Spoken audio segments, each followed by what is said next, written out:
Hello, everyone, and welcome to the Cinematic Schematic, the official podcast of the Cinematropolis.com, your home to thoughtful conversations on film. I'm your host, Caleb Masters, and today we are back. We have reached the end of our coverage for 2025. I know that you're listening to this at the beginning of 2026, but there was so much to watch and think about and talk about that we want to give our brains a little bit of extra breathing room to process it before we gave you our top 5 films of 2025.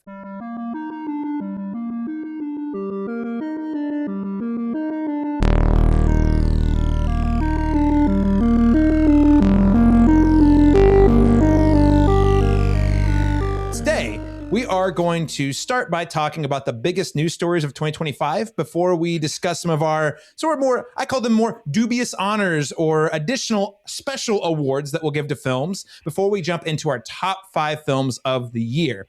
And joining me today, as always, he's my co-host and award-winning Oklahoma filmmaker. He is stuck with me for another year, Laron Chapman. Welcome back, sir. Yes, we're entering the final stretch towards my Miss America or my Super Bowl, the getting over to that Oscar stretch, and so in full swing. So it is. I'm very excited to hear I think I know a couple of people's choices, like what might be here, but I'm also excited to see the placement of all of those things. To add to the chaos, though, Laron Chapman, we're bringing back, this is an annual tradition, our good friend from GoodTrash Media, GoodTrash Genre Cast, and now currently over at the Oklahoma Film Exchange, running programming, running the theater, along with a lot of other amazing Oklahoma film heads. Dalton Stuart. Dalton, welcome back, sir. Single-handedly keeping the theater experience alive in Oklahoma City. So yes, thank you for that, sir. He's the James Cameron of our space here, guys. Get those butts and seats, guys. That's right. But yes. Well, certainly not single-handedly, but definitely happy to help keep the micro cinema experience alive and well in the region for sure. Yeah. Well, you're doing incredible work. I love to see, and you guys inspire me. Laron's out here making movies and talking about movies. Dalton's over here talking about movies, and now he's running a theater. I just talk about the movies. I mean, yeah, sure, I produced the show, but also now I'm like, I gotta find my next angle. What's my next other film philanthropic thing I can do? Because you guys keep me motivated, inspired, and I think it's a testament to how much both of you love and actually believe passionately in film. So thank you for all the work you're doing, Dalton. Again, I think you should be proud of the work you and the OFX team have done, not only to raise the funds to keep the theater open, but to keep it running for more than like a week. You guys have really crushed it on the programming and then the marketing. So great work. I think we're the Venn diagram of what should happen in Hollywood. You got the film critics, you got the filmmakers, and then you got the people trying to get butts and seats. It's that this is what we need. This is what we need more. This is a microcosm of what we hope will change in future years. So.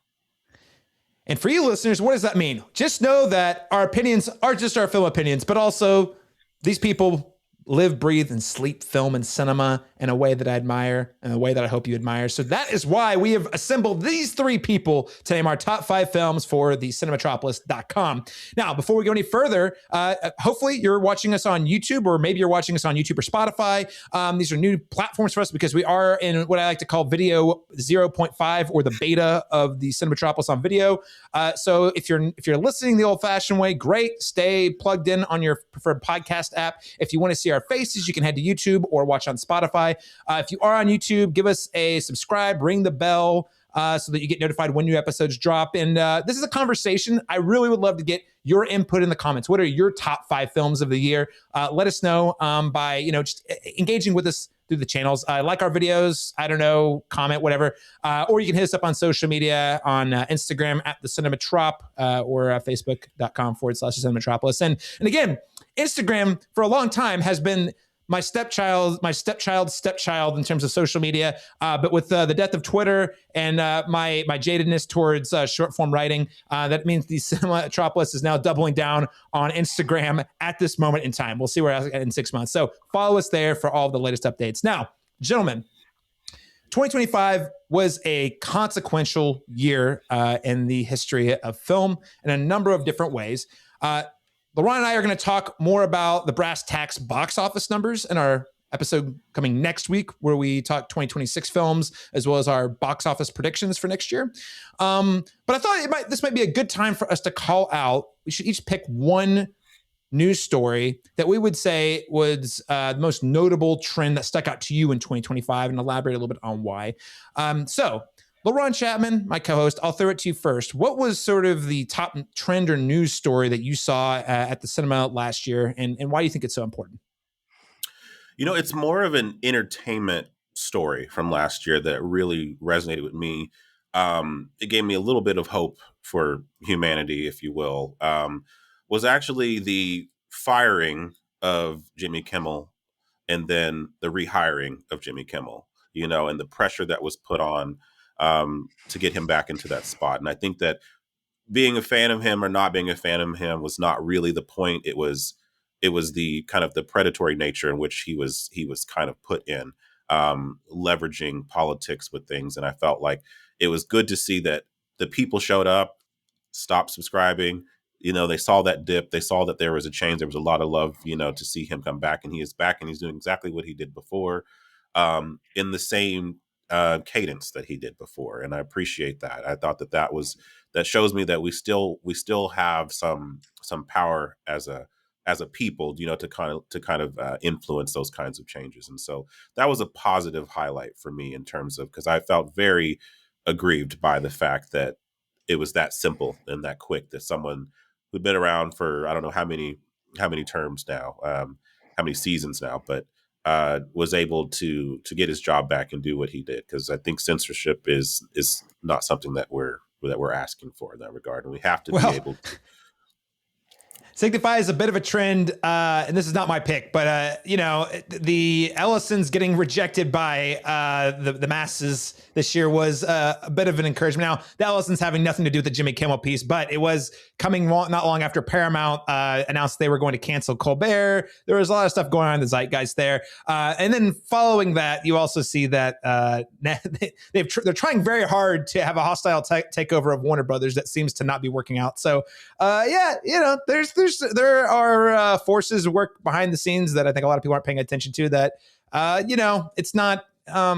It's an ongoing story. Unfortunately, absolutely, yeah. Dalton, Stuart, what would you say was a top news story or trend from the film industry last year that stuck out to you?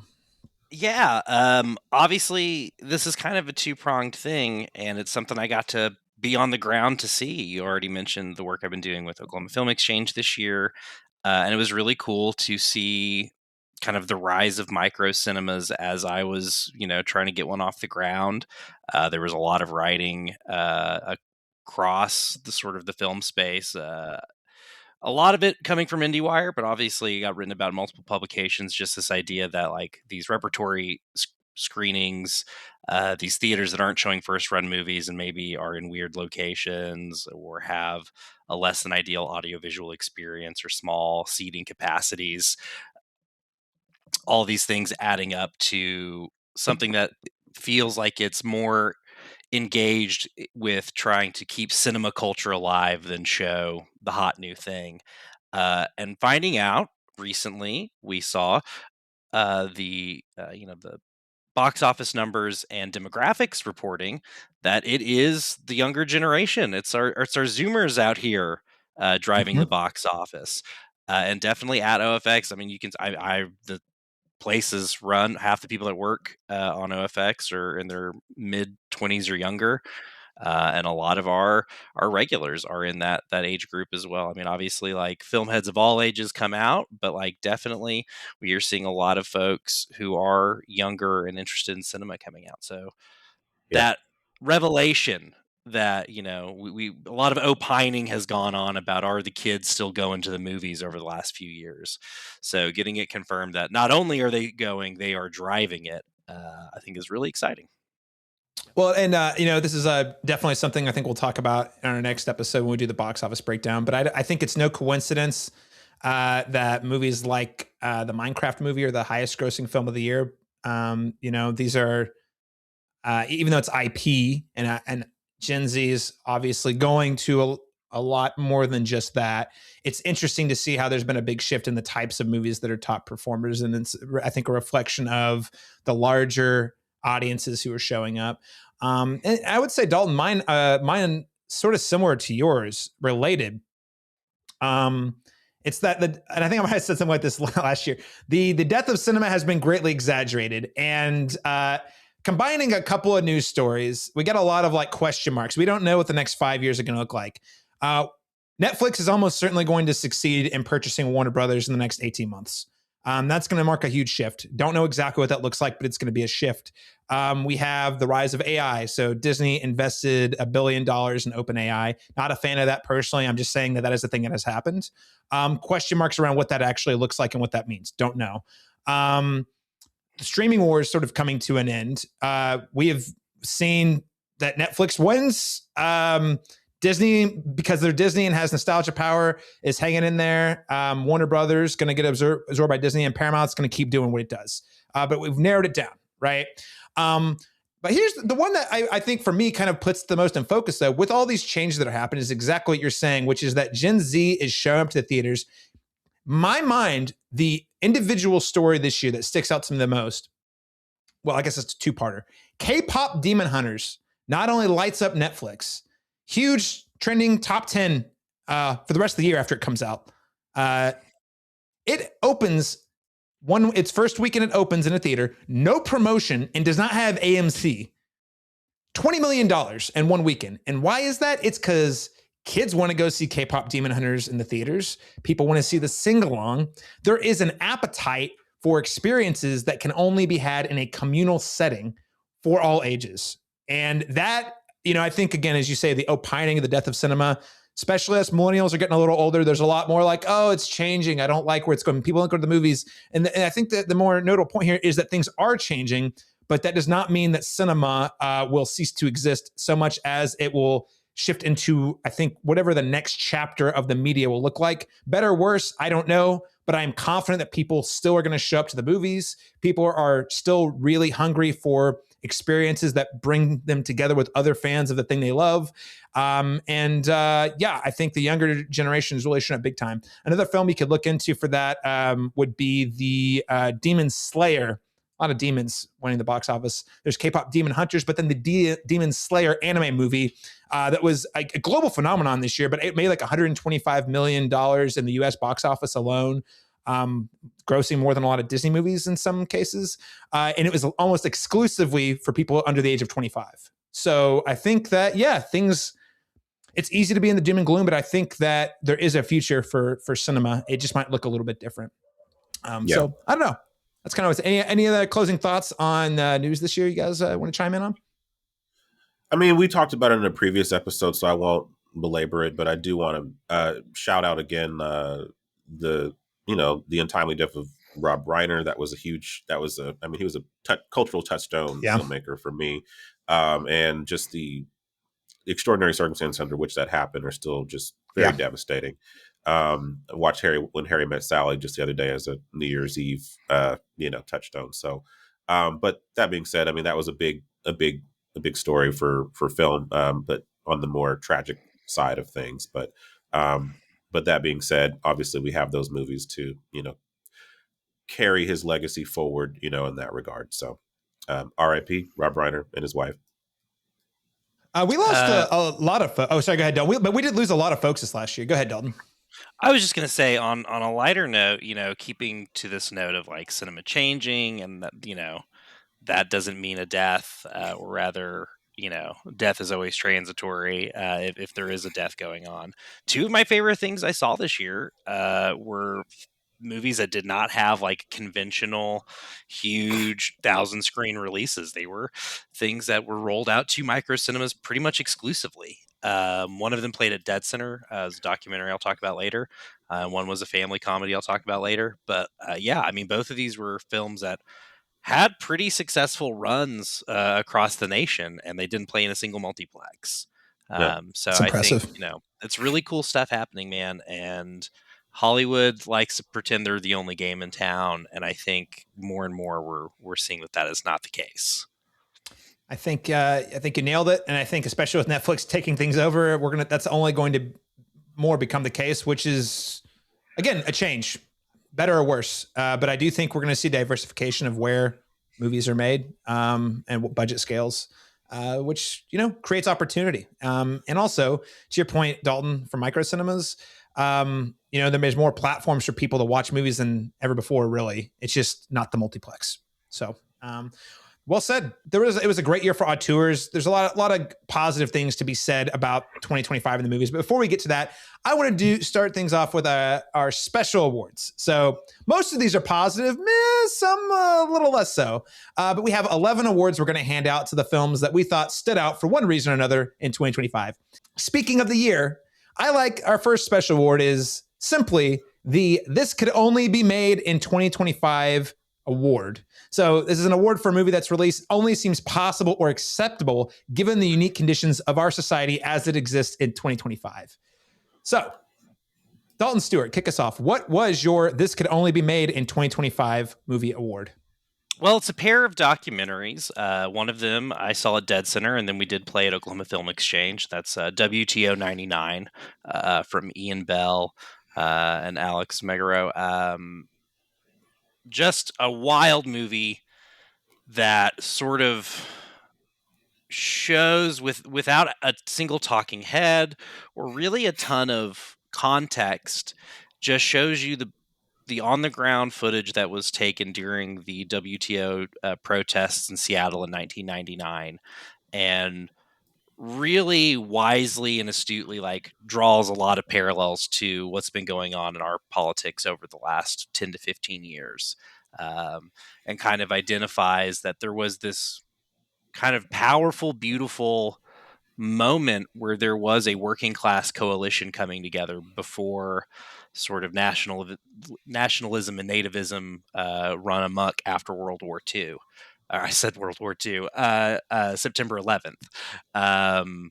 Picturing the wrong pair of vertical things next to each other in my mind. But yeah, WTO 99 really does wisely just kind of say, look, man, we've been talking about the same shit for almost 30 years now, and they kind of distracted us a little bit with things that didn't really ultimately matter. Paired with that, I would say Raoul Peck's new one, Orwell 2 + 2 = 5, which is much more grounded in our moment, but also is similarly kind of looking back at Orwell's writing on authoritarianism throughout his career, and sort of identifying this very authoritarian moment we're finding ourselves in, not just here in the United States, but globally.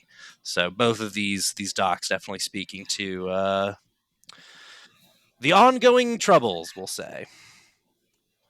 The ongoing day-to-day of living on planet Earth in 2025. America's not all right, but neither is quite a lot of the other countries either. So authoritarianism, not great. Not a great time, Bob. But I think those are both great picks. I've only seen the latter of the two documentaries, but I think it's important for us to all think about how did we get here? And that requires a certain amount of literacy of history, and analysis that documentaries like this can provide meaningfully. Because, Dalton, as you put it, there is an awful lot of noise that's been going on through the various forms of media over the last 30 years. Most of it a distraction from what's actually shifting, the future of our culture and where we're heading. So great picks. Laron, Chapman, what is your This Could Only Be Made in 2025 award winner? Well, that's great that you kind of teed this up really nicely in terms of media literacy, in terms of how we interpret the things that are put in front of us. The movie I have as Could Only Be Made in 2025 is Eddington. I feel like this is a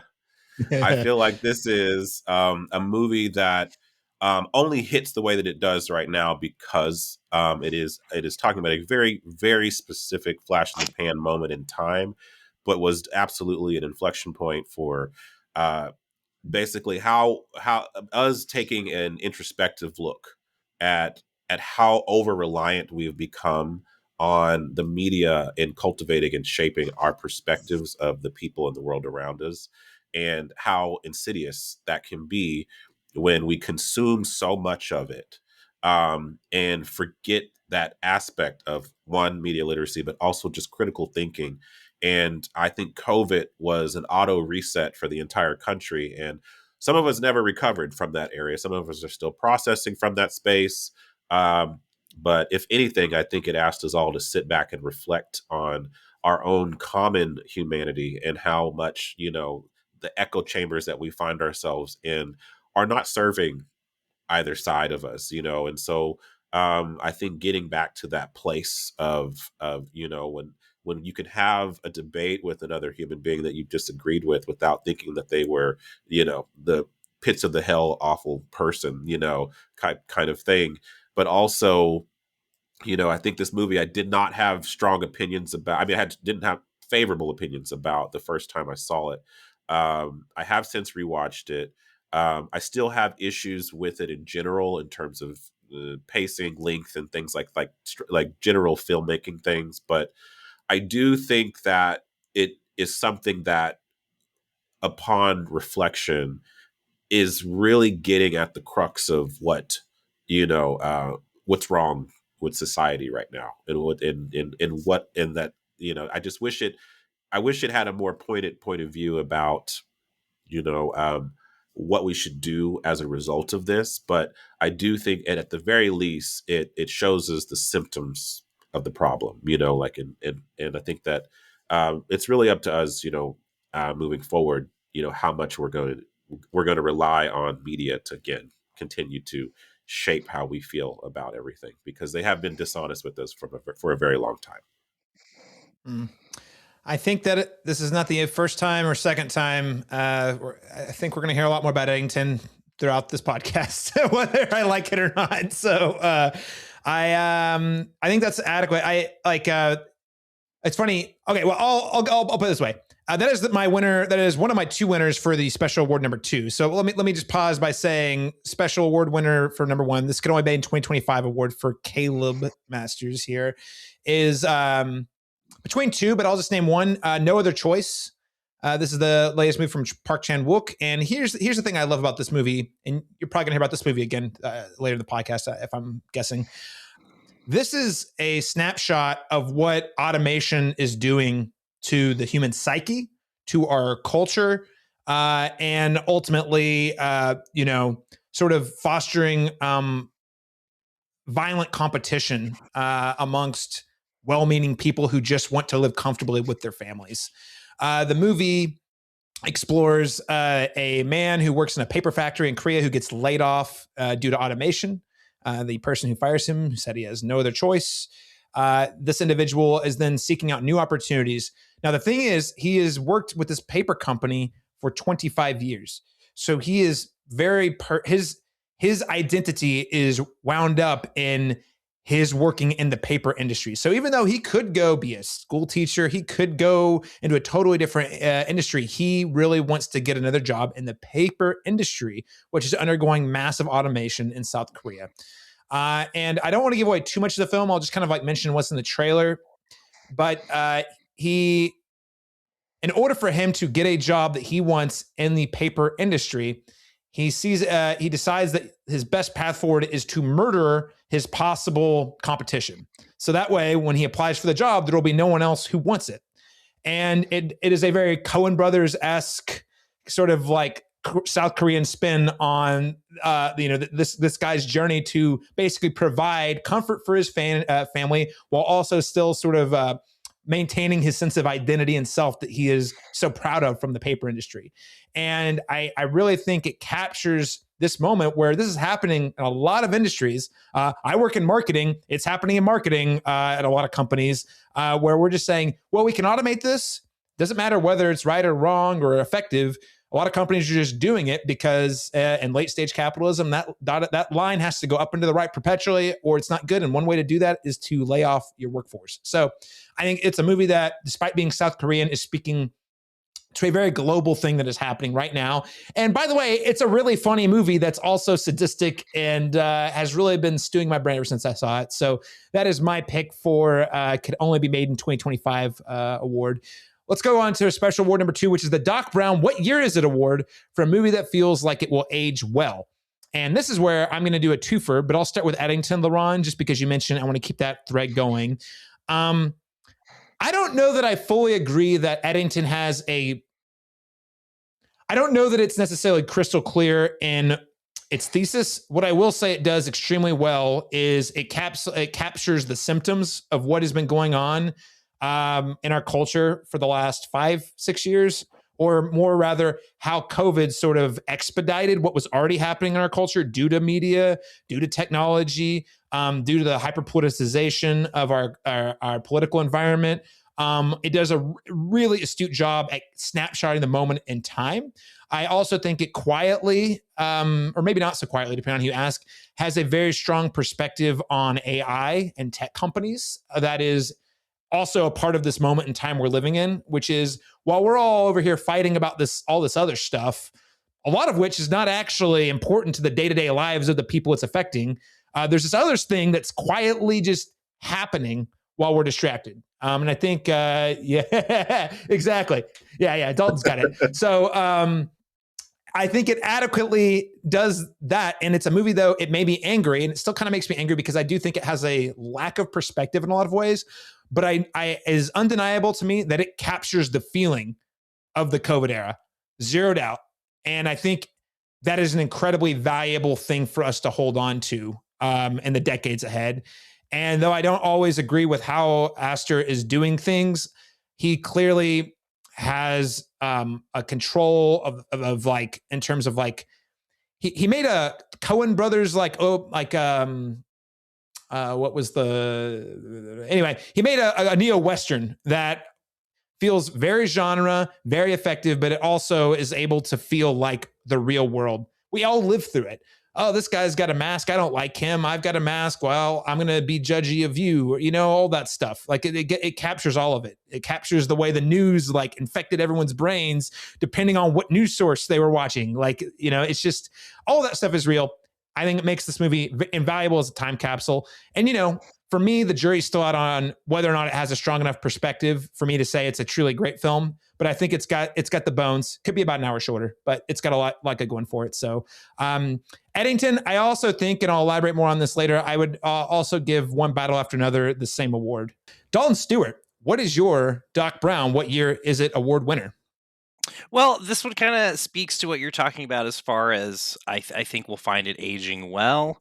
And I also think it feels like a movie from a bygone era, and that's Mike Flanagan's The Life of Chuck, which technically started playing festivals last year, but had its theatrical release this year. And I think speaks to it's a pretty recent Stephen King collection of short stories that it comes from, or rather novellas. And I think it kind of highlights the ways in which our anxieties about the end of the world have kind of been ongoing for a while now. And I think it addresses them by setting up sort of a tale that seems like it's going to only be about our anxiety about the end of the world, and then to kind of pull back and become, or rather not even pull back, but zoom in and become this sort of look at the life of a single person and how they, became the person they were and how they impacted the people around them. And again, structurally, I think it's a really interesting film. I know it's borrowing a lot from the structure of its novella, but I think it does a lot to kind of get you to lean in as an audience member. And I think it's going to be, again, like reminds me of a bygone era of like Frank Darabont, Stephen King adaptations, or Rob Reiner Stephen King adaptations, where we're not just doing the horror stuff, we're also doing sort of his interesting slice of life movies with a little, maybe there is sort of a sprinkle of magical realism or sort of supernatural touches throughout. I thought it was a really interesting movie. I caught up with it during FYC season because I had a screener, and I was just so tickled by it. Thought it was a really nice, heartwarming, just gentle little film that I think more people should check out, because I think it's kind of slept on, and I think it will kind of start to develop a reputation as the years go on. I love that you picked that. It's also the last time you're going to hear about that movie on the show. So I also am a big fan of that movie. And that movie is only appreciated since I saw it. And frankly, I really would like to rewatch it soon. Great pick. Laron Chapman, what is your Doc Brown? What year is it award winner? I have a two for here too. For all the reasons you said, for no other choice. I think this is a film that will age well. Particularly, I just feel like Park Chan-wook is, right he understands the pulse of the culture right now, and he's doing it in more sophisticated ways than I think some of the other movies we've mentioned, but in a way that I think is palatable for everyone, but is also still provocative without being kind of edgelordy. It does feel like it's skewering the right moment. It's not punching down. It's not, it's having this conversation in a way that is going to be digestible for everybody. And I hate the word palatable because that's normally something I'm against when it comes to the way that people execute their ideas and themes in movies. But I think that it still has all of those, all of his isms, attached to it. It's not that this film is not challenging you, but it's definitely doing so in a way that I don't think alienates anybody, but it kind of recontextualizes everything for everybody in an effective way. The other film I have here is A Sentimental Value. I actually think that this will age really well. I think it's a really beautiful exploration of generational trauma and the many, many, many different ways that it affects different people at different times for different reasons. But how that human connection that we have, and how art as a touchstone point for healing continues to have that effect on people throughout time, and it speaks to us in ways that sometimes we ourselves can articulate with words. And so I found that movie to be very very moving and powerful, but also something that I think will appreciate over time. What an interesting time to be alive, guys. I have to say. Such a variety of genre films this year. I know we're going to talk more about that, but a lot of different perspectives to keep in mind. Now, I think Sentimental Value is one. That one snuck in right at the end of the. Well, I mean, I think it's been playing in some theaters, but it didn't get a huge release, get a huge push. I just caught it right before I voted for my 4-year consideration. And Laron, I think what I would say is, I think I'll elaborate more on this on our next episode, but I was pretty cool on Hamnet in terms of like a film about how, storytelling, especially cinema, can heal and bring people together. I was pretty cool emotionally on that one, whereas Sentimental Value had the opposite effect in terms of like, I was really deeply moved for it. So it's a great choice and more people should see it. It's really outstanding performances. Let's move on. He says it to the man who's wearing a Hamnet shirt to the podcast, but I hear you. I hear you, my brother. You do not want to see how low Hamnet is on my Letterboxd list this year. I'm really sorry. I'm really sorry to all the people who really loved that movie and had a magical experience with it, because I'm happy for you all. Let's move on to special award number 3. And this one is, of course, in loving memory of Film Spotting SVU. That is a now defunct podcast for many years. It was hosted by Matt Singer, and it was what was it? Allison Wilmore. Allison Wilmore. Catch on the new Blank Check spinoff. I forget what it's called, but it's her and the guy that used to write for Variety. Critical Darlings is what it's called, and it is kind of about the Oscar race season. Very excited to have Allison back in podcast feeds. But yeah, they did this every year for their end of year wrap up, and I'm glad you do it as well, Caleb. It's a great award. It's a great idea. I mean, they're both still doing stuff in writing, but I desperately miss. I really miss hearing their takes on movies on a regular basis, especially in the streaming era that we're in now. And then the first of the 2 awards in honor of Film Spotting SVU, the first one is the movie I did not get award. So if this is for a movie that was beloved either critically or by the masses, it simply did not click with you. And Laron Chapman, I'll throw it back to you first. What is the movie I did not get award winner for you? I mean, I hate to say this because I know Dalton's a fan of this film, and I'd love him to speak to it. But it was highest to lowest for me. I'm a huge Spike Lee, Denzel. Like that is my favorite combination. I know that Ryan Coogler and Michael B. Jordan are becoming that new trend of that same kind of duality there. But this was a movie, and maybe I need to rewatch it, but it just flatlined for me for most of its runtime until maybe there's one really electric scene between A$AP Rocky and Denzel in I think it's a recording studio that, man, I wish the rest of the movie had that kind of energy, because I did feel like this felt like phoned in to me for Spike Lee. I think the performances by the two leads were very strong, but it just felt inept on a storytelling level, especially when rewatching High and Low, which is what it's based on. Rewatching that in preparation for it, I just feel like it felt like the kind of carbon copy remake that he did, like what he did with Old Boy, which also didn't work for me, his adaptation of that. There's certain remakes I just don't think, I know he has a lot of reverence for, that I don't feel like he really met the moment with that particular movie. But I don't hate it, but it's definitely one that a lot of people were a lot warmer on than me. And so I'd love to hear from someone who had more insights to bring about why they love that movie so much. But it just didn't work for me. We'll get a chance to with one of the other special awards. Sounds good. Sounds good. What fun. What fun. Highest to lowest. That's in the Caleb's camp of didn't catch it because of the mixed reception. But maybe I should catch it, Laron. You're like lukewarmness on a Spike Lee movie. That's curious. It's a rarity for me. So Dalton, Stuart, what is the movie I did not get award for winner for you? I simply don't understand what the people are thinking in their acceptance of Dan Trachtenberg's Predator Badlands. Whoa. Big ol' stinky poo PU. A colossal step down from Prey and even Predator Killer of Killers. The worst of those three movies, and it's not close. I think I might dislike this even more than I dislike Alien Romulus, as far as a feeling of like Disney-fied former Fox properties. You know what?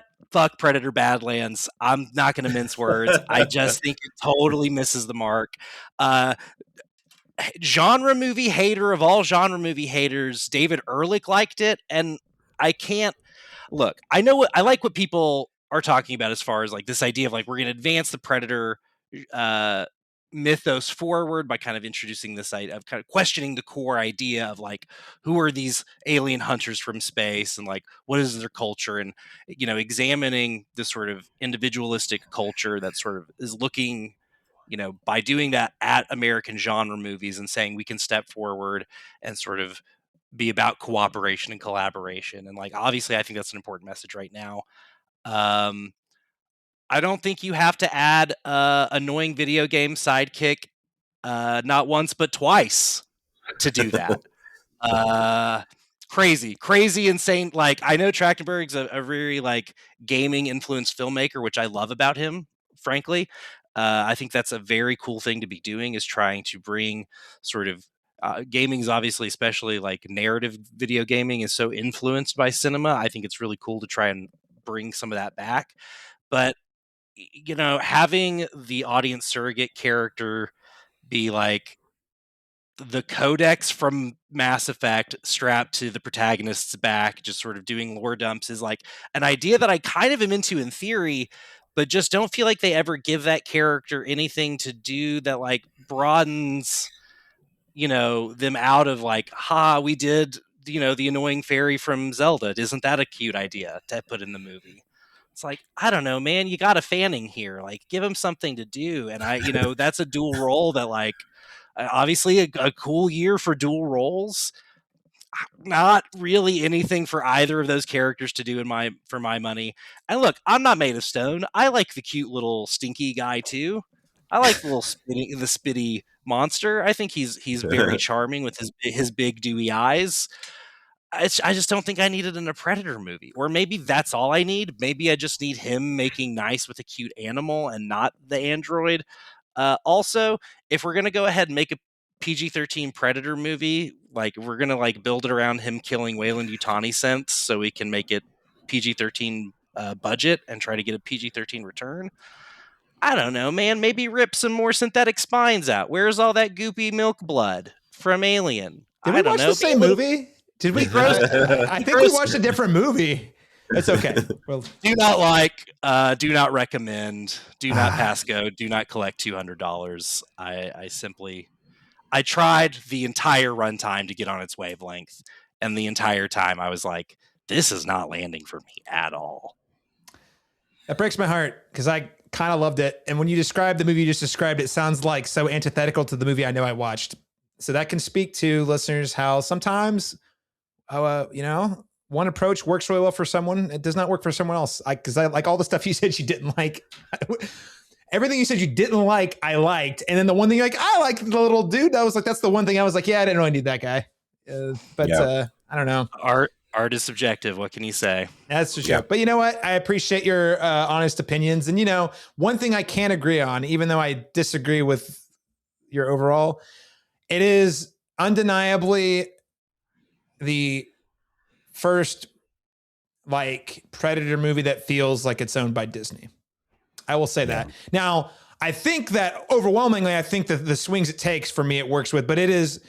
I much prefer this to Alien Romulus, which is also when you watch that, you're like, oh, this is definitely the Disney Alien movie. And that movie feels like it's playing it safe at every turn. Whereas this one took different swings. But I appreciate and respect that, Dalton. Sorry it didn't work for you. I feel like I agree that I will say I do think it is my least favorite of the three. That said, I do still like it. I do still like it quite a bit. I had a good time with it. But I have all the same issues I think both of you are alluding to, but that did not diminish the entertainment value for me. I don't think it's as deep or as philosophical as the first two, but I do think that they took some bold swings. Some of them worked, some of them didn't. But it was a perfectly like I could see this is still. I'm so glad it was in a movie theater. You know what I mean? In the way that I wish. Yeah. In a way that I wish that Prey was. Was. Yeah. And it's just, it does feel like, it was a little bit too late, but we got there, but it's still, for me, it was still a good time, but. Yeah, Prey just feels so practical and lived in, and Badlands just ends up becoming such a polygon smash 'em up by the end that I was just like, I can't believe the same guy made these movies. I really just, oof. I thought he won up. I mean, it's different. He was definitely working with way more VFX in Badlands than he was with Prey, even though both were VFX heavy. But I thought he was able to bring the weight of the practical to the CG, because I actually, all the synth ripping up and the creature fighting, all that worked pretty well for me, which is surprising because I don't always go for that. A lot of times it's just CG slop that feels weightless, and I did not feel that way. I thought the action was pretty well shot too. But teach their own. It's okay. It is a movie that came out. I'm glad Dan Trachtenberg's still making movies. Maybe he'll do something different next. We can hope. Okay.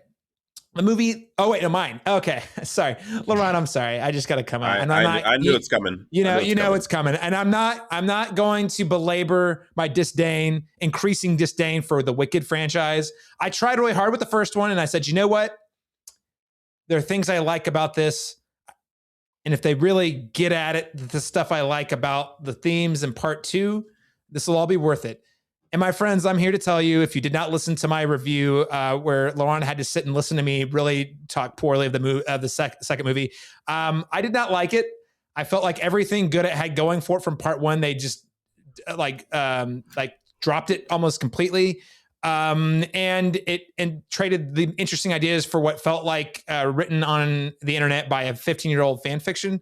And every respect that I could qualify, from the weird, cheeky, bad dialogue to it also did a pet peeve of mine where a character dies and they're still alive actually, and then they run away with their secret lover. It just felt very fangirly not even fangirl, fan fictiony, because I know a lot of guys who like these movies.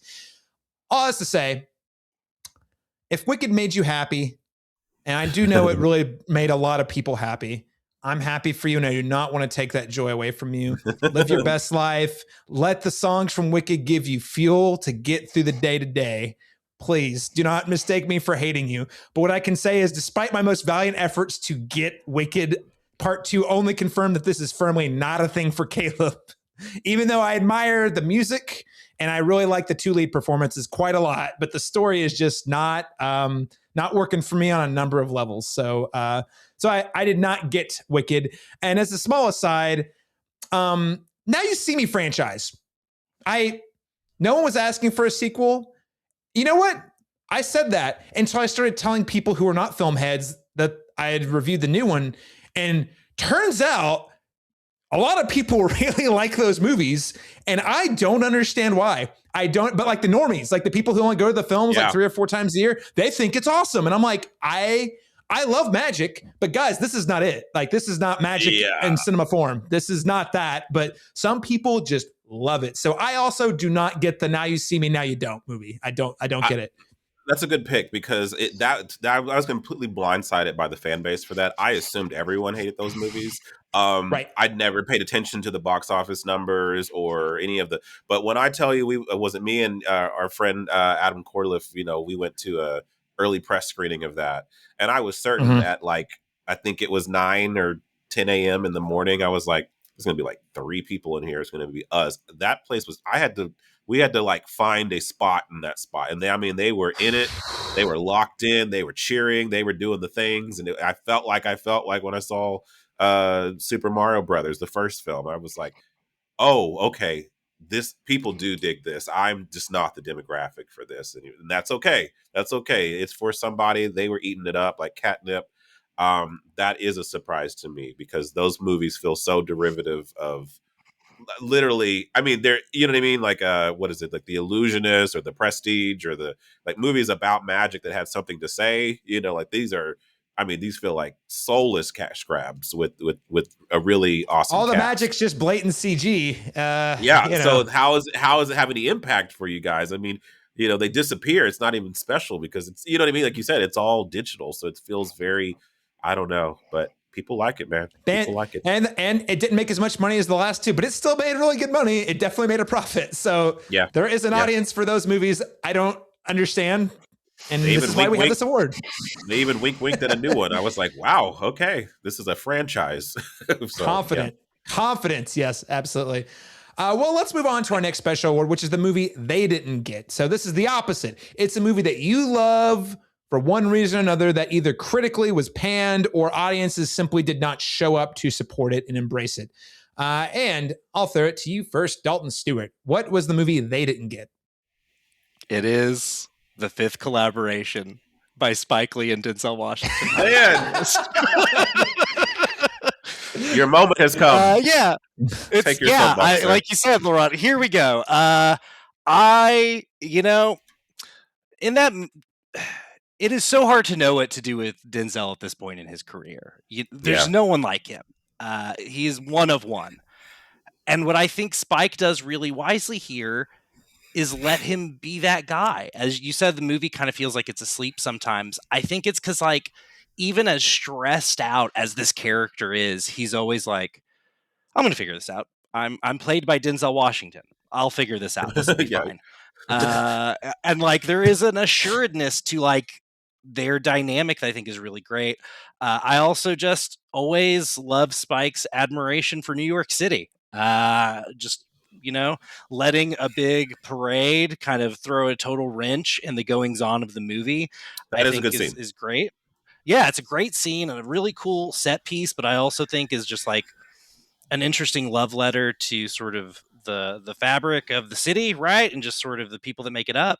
And, being a love letter to that multicultural aspect of New York, while also like letting, the story be impacted by that in a way that says like, you're never in control in this city. Some shit's going on that you did not account for, which is really fun. And again, you mentioned the sort of the climactic standoff, face-off in the recording booth. I just love where the movie closes up there. And I am having a lot of fun with Jeffrey Wright getting to, after, having his moment as a leading man for American Fiction, getting to do a classic Jeffrey Wright, and or with credit and just being excellent with it. I also played this game, very black. Dispatch. He's very, very black in that role, and I appreciate that. Unapologetically black. The sort of the soulful ex-con could so easily be like a stereotype, right? And like it's Jeffrey Wright, so that's a whole guy.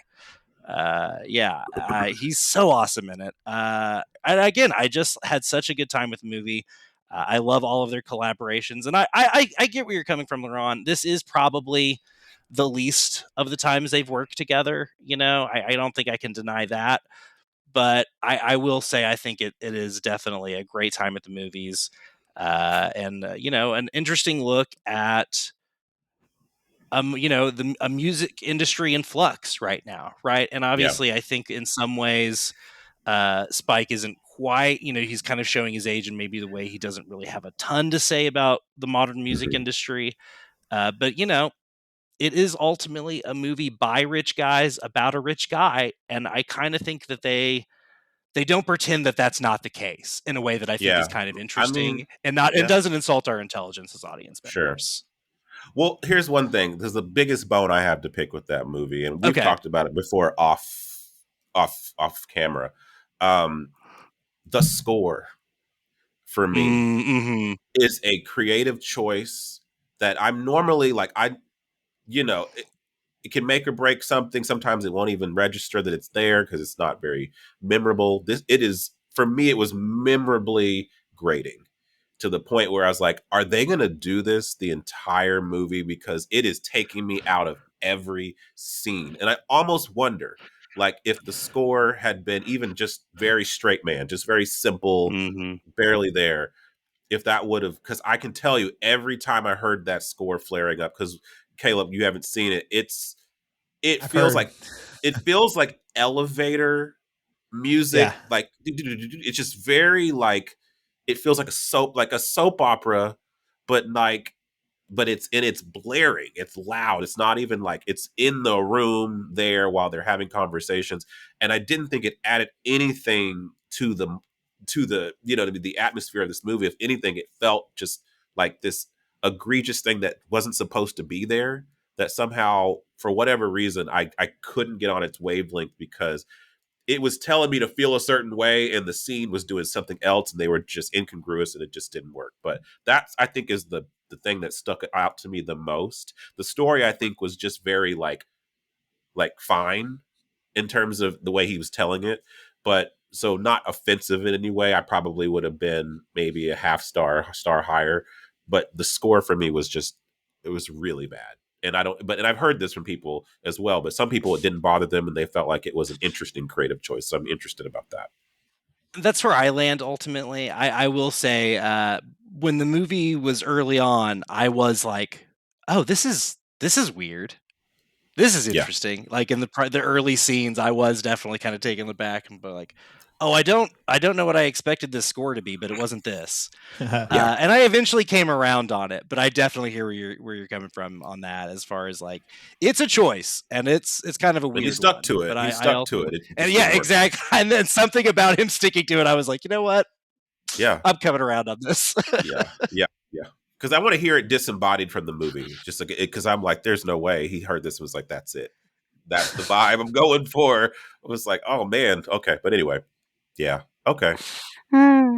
Well, what's interesting to me is, having not seen the film, he also did the remake of Old Boy, which I also was not crazy about. And it's just bizarre because he's not just like he's not remaking mid movies that could have been done better. No, he's like, I want to remake masterpieces. And that's, having not seen Highest to Lowest, I can just say, trying to remake an Akira Kurosawa film that is beloved is a very ambitious undertaking. And the fact that it wasn't universally despised is a testament to how much people like Spike Lee and appreciate that he takes swings. Whether they landed for everyone or not. It's pretty bold, I have to say, Spike Lee, on your choices. Laron Chapman, what is your winner for the movie they did not get award? Okay, this is another twofer for me, but what I'll say is the first choice is Celine Song's The Materialist. I don't know what was not working for a lot of people who I know loved Past Lives. But I felt like, as rom-coms go, like, this was a thoughtful film. This was an introspective film. I felt like the characters were dynamic. I felt like when you put Chris Evans and Pedro Pascal as the romantic leads, and you asked me to hate either one of them, and you can't find a reason for me to, and then you understand the dilemma that she's going through, is because neither one of these people are bad. It's really about, what does this woman want, and what do we want from relationships by extension of that.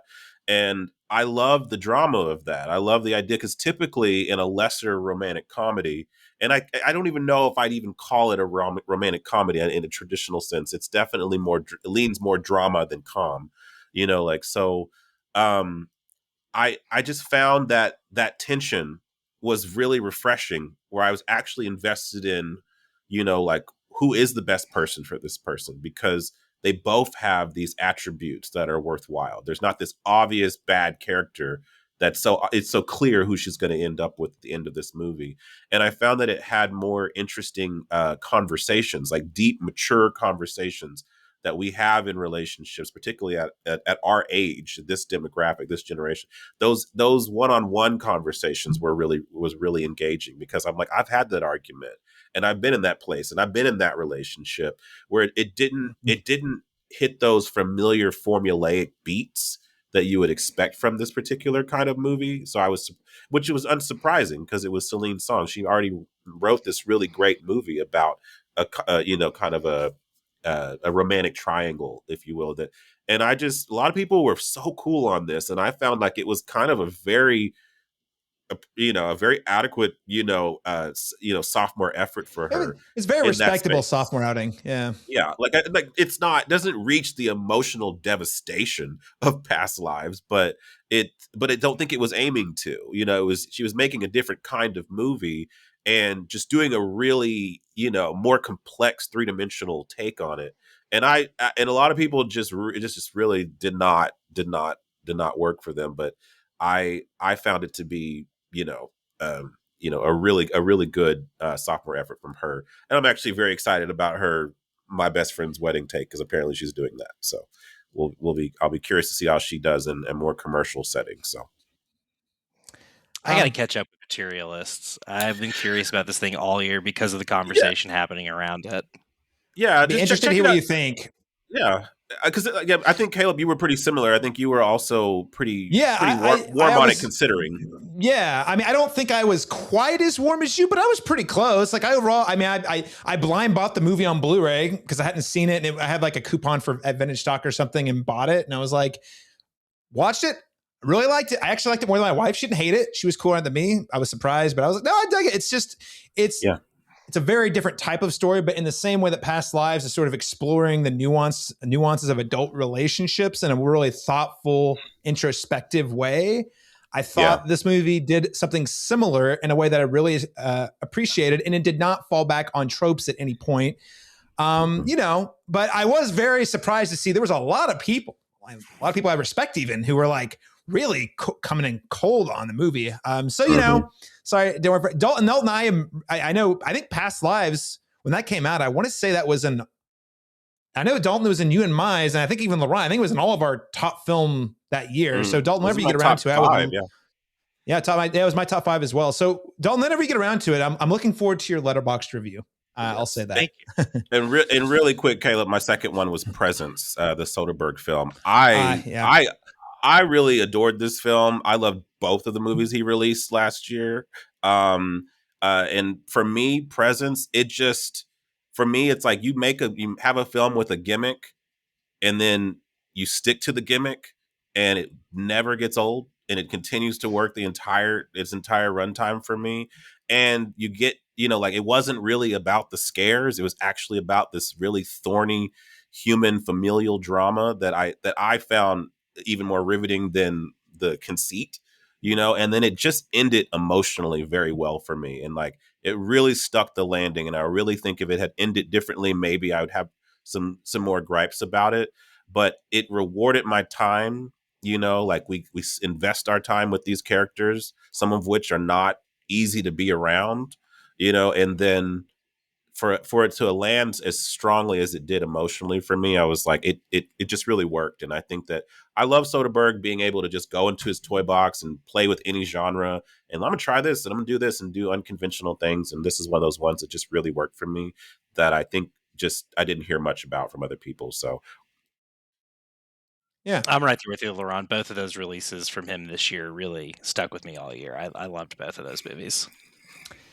So it's a nice little segue into, I also have a twofer. So we'll start with the Soderbergh release, Black Bag, movie the three of us talked about on this podcast. Now, we at this podcast got the movie, but no one else seemed to have gotten the movie. We talk about a masterclass in writing, directing with top-notch actors in genre. In this case, a spy genre with basically virtually zero explosions. I think there's one explosion at the very end of the movie, but this is just old school, like made for adults, writing, directing, mid-budget movie. And I really wish that Black Bag had gotten more love throughout the year. I mean, I don't think it's that anyone who saw it didn't like it. It's just like one that it didn't break through to the mainstream in any way. And I was hoping maybe once it hit streaming, it might get a second life. But man, it has been crickets on Black Bag all year. Highly recommend people listening. If you haven't watched it, check it out. Another Steven Soderbergh movie. I think it was a great pair of films from him. I think I like Black Bag a little better, but Presence also very interesting experiment. And then just really quickly on second, my other one is The Life of Chuck, actually, because it's another one where I don't think anyone saw it. I mean, I know, Laron, you and I talked about it, and I was a lot warmer on it than you were. Dalton, I'm glad to hear that you liked it, but it's just another one that you would think for a movie that won like the Toronto International Film Festival audience award. Usually it's embraced and people talk about it. It kind of was dead on release here in the US, at least. So, and I don't know, it's a movie that's just got a lot on its mind about the meaning of life, the purpose of life and death, and sort of how we come to terms with not only the world we're living in today, but also the value and impact individual lives have on this greater story. Also, truly one of Mark Hamill's best performances in the last 20 years that I really hope rallies somewhere in the awards season sprint towards the Oscars. I don't think it's an Oscar nom quite, but I think it's of that caliber for him, especially since it's so dramatically different than, like Luke Skywalker or something like that. So Life of Chuck, highly recommend that one. It's not going to work for everyone. I know, Laron, you and I were having this ongoing conversation of it is teeter on overly sentimental, which usually I'm allergic to, by the way. But for whatever reason, I had some personal loss in the family this year. That might've been it. I don't know, but it really hit in a really deep way because I've been thinking about it all year. So movie they didn't get, Black Bag and The Life of Chuck. All right, well, let's move on to our next special award. It's the Brian O'Connor and Dom Toretto movie you're most likely to watch or recommend to your family award. This is not necessarily a family-friendly, family-focused podcast, I should say. But, we know we have listeners out there who have families. So, Laron, Chapman, what would you give the Brian O'Connor and Dom Toretto family award to this year? I also have two for this one too. I have Rental Family with Oscar winner Brendan Fraser, yes, and also actually The Life of Chuck. Nice. I actually think that both of these films are really getting at that familial touch, and I do feel like if like I said, as much as Life of Chuck didn't really work for me, and I do need to see it again because you're two people I respect very deeply, and if it hits you there, then maybe I was just not in the right mood that day, and that happens. That has happened to me. I've gone back and rewatched movies and say, I don't know what I was thinking. This is great. But there was something about the kind of maybe the way it wore its heart on its sleeve a little too. It was heavy for me. I was like, oh, this is almost cloying to hear just how much narration and kind of like it felt kind of had this Forrest Gumpian vibe to it, but not like in a good way. I feel like this was a movie I saw midday in the middle. It was a little sleepy, to be honest with you. It was in and out of consciousness toward the middle of it. And so, but I do think that as I've been hearing from other people, particularly people like you mentioned who've experienced loss in any type of way, that it hits a different way. It hits a different way in that sense. And then similarly, I feel like Rental Family, not the best film I saw all year, but definitely one that definitely felt like a warm hug. That is also like any movies about dads and daughters and that kind of thing always just gets to the heart, touches my heart. So I felt like those were two movies that I think I could easily recommend to my mom or dad, and I think they would eat it up. So those are two heartwarming dramas that came out last year that I think families can all use some heartwarming dramas in our life. The year of our Lord 2025. Dalton Stewart, who is your winner of the Brian O'Connor and Dom Toretto Family Award winner? Well, look, I don't think my mother could ever get all the way through Marty Supreme, but I think if she did, she'd find its family affirming message very powerful. I will instead recommend a movie both my parents would probably like. I think my dad would fuck with Marty Supreme in a big way. But I'm going to pick a little scene film that we also played at Oklahoma Film Exchange this year, and it is Dead, E in parentheses, so Dead Dad, from Isabella Rowland of Dropout TV fame. This is a movie she wrote and that was directed by her mom and stars, one of her Dropout TV co-stars, Vic Michaelis, and a lot of her actual family. I know I just mentioned having a dad. I have two of them, and one of them is no longer with us. And so I definitely loved this interesting exploration of losing a parent and this premise of what do you do if your dad's haunting everybody but you because you had beef with him when he died because he was kind of an irresponsible addict and you weren't ready to forgive him when he kicked. Really powerful at times, really funny movie. It's definitely available for streaming now. It's kind of specialty streaming, so it's a little hard to find.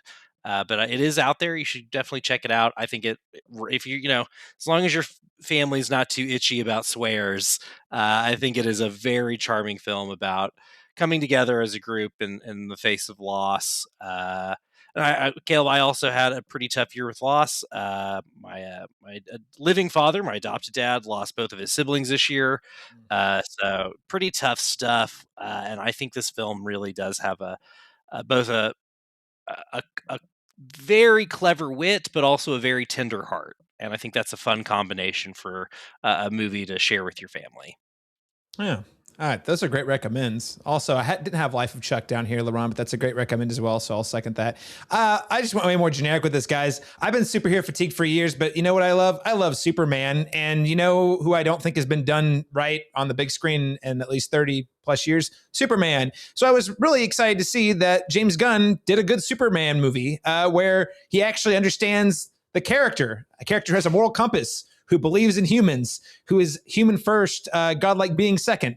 And he stands for ideals that, truth, justice, and all that other stuff, as they would say in some of these other, spinoffs or other versions of the character. This is, which apparently a lot of people forgot that he represented when they saw the film, because they were very upset that these ideals that he was upholding were ones that were always there, that I guess they were just missing the mark on. Apparently, Superman continuing to stick true to Superman makes him woke somehow. We're not here to litigate that. All I'm saying is Superman been done right, and it was great, and it was fulfilling. And other than the fact that there is someone who gets shot in the head point blank with a gun in the middle of the movie, it's actually pretty family friendly. If you just remove that one scene, that feels like a little extra. But it was nice to see these iconic characters who represent larger ideals on the screen in such a human way.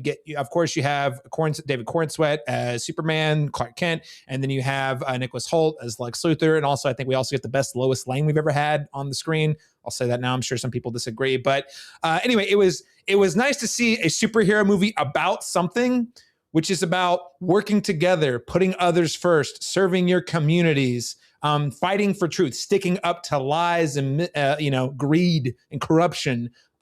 Things that we used to believe deep down, we all kind of knew weren't good. Well, the movie, the movie wears its feelings on its sleeve, but the whole line that maybe being, doing the right things, punk rock now, you know what I mean? So again, huge kudos to James Gunn. And I think it's a very wholesome movie for most of the family. Maybe wait until your kids are around 9 or 10 or 11 or so. But other than that, I think it actually has a lot to offer people of all ages. And if we're going to get more superhero movies, please, for the love of God, make them about something that actually matters.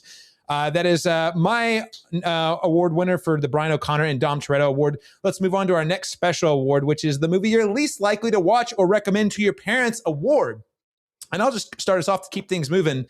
Bring Her Back. Bring Her Back. Absolutely, under no context would I even think about watching that next to any of my relatives, not even my parents. I wouldn't even, right? My siblings would watch it. The siblings who are into cool movies and stuff would be like, what the fuck are you watching, Caleb? What is this?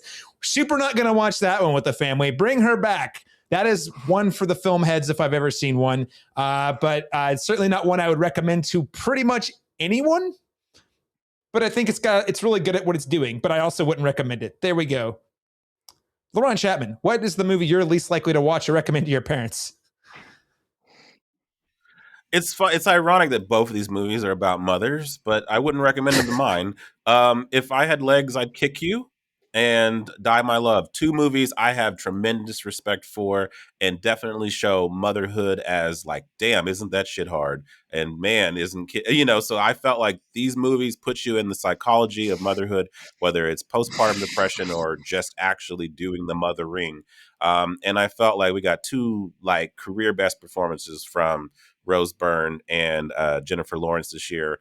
Both of these movies are hard sits. I'm not gonna lie to you; like they're anxiety inducing throughout the entire runtime, and they're an endurance test in many ways. But I do think they were both very artfully done, very insightful.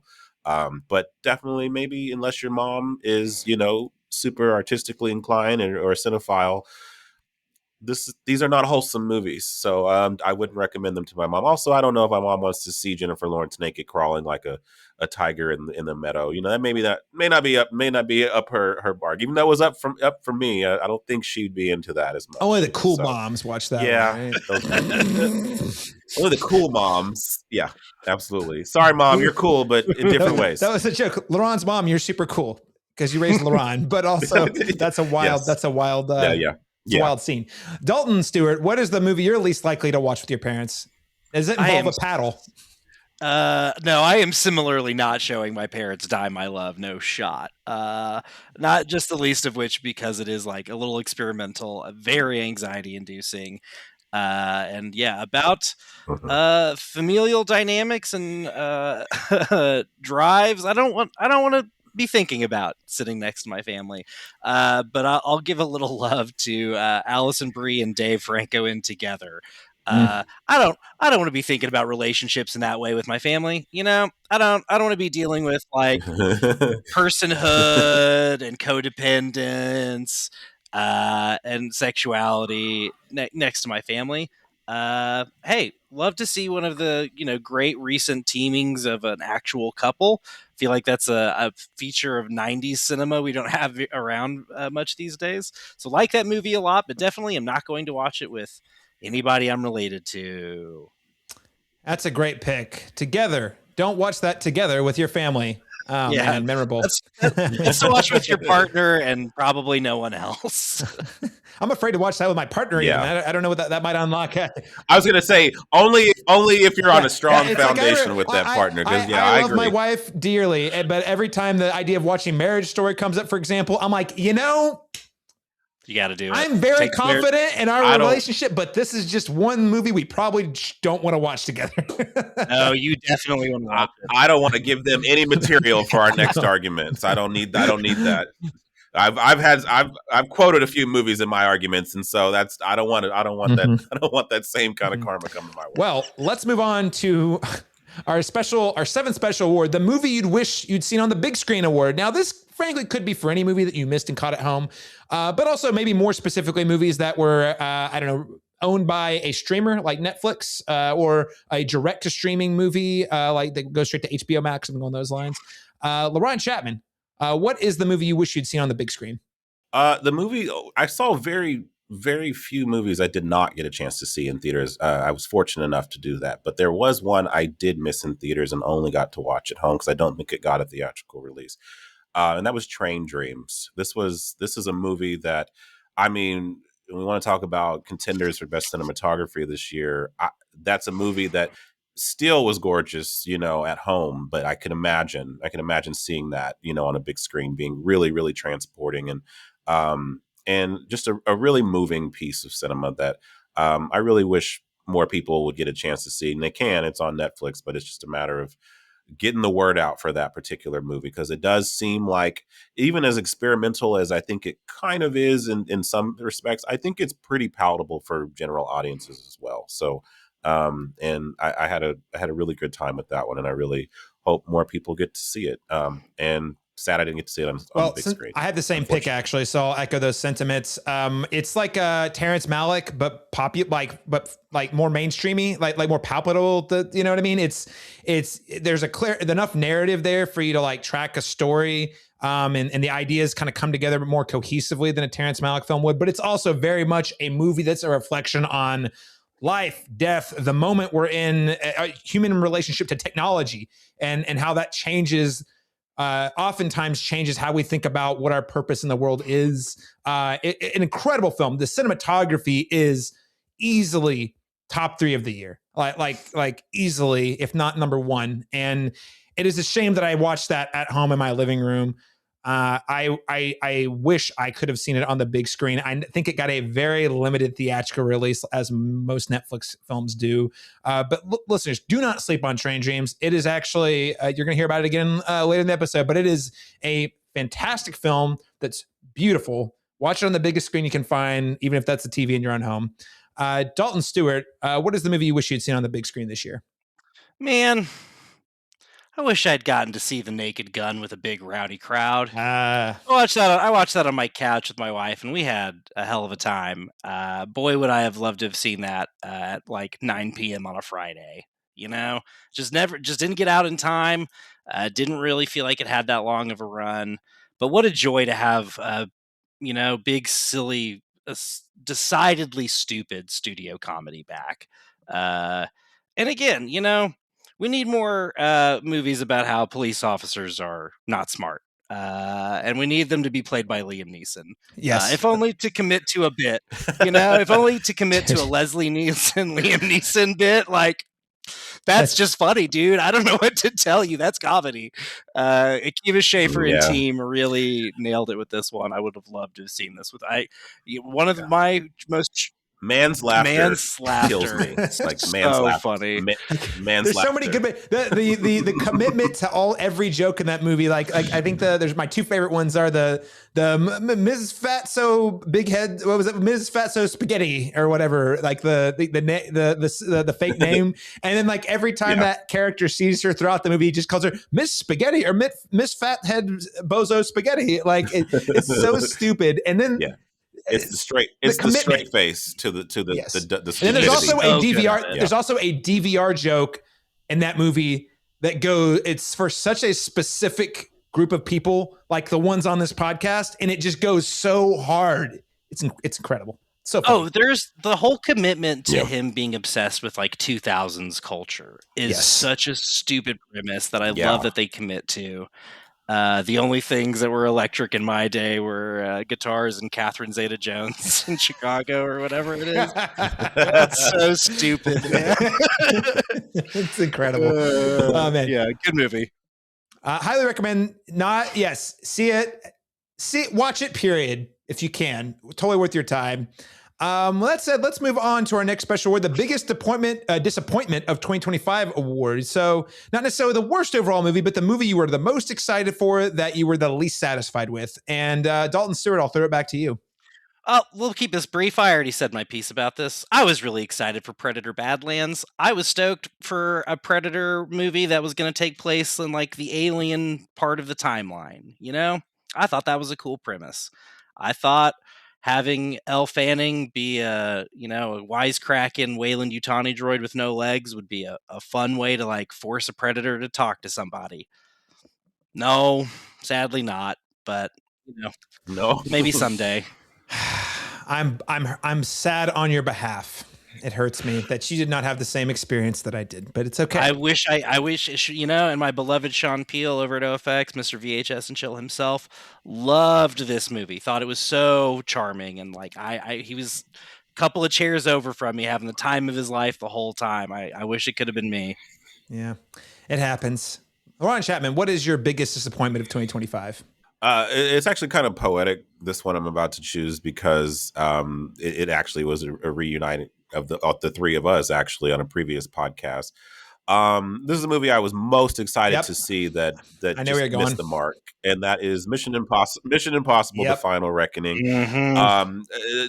Dalton, you were really cool on that one when we did the podcast, me and Caleb, where higher, but not not more thrilled, but also trying necessarily hard to like still hang on to the not things thrilled we about it. liked, you know. Hang hang on to things we like. But I think if I'm equating this based on the criteria of I wanted this to be a nice, like, definitive conclusion to this series, and then for it to just go back to the well and be derivative and overlong and to repeat itself, and it just did everything that, you know, it followed all the tropes that we don't like about this particular franchise, and it just made all those mistakes in the same movie.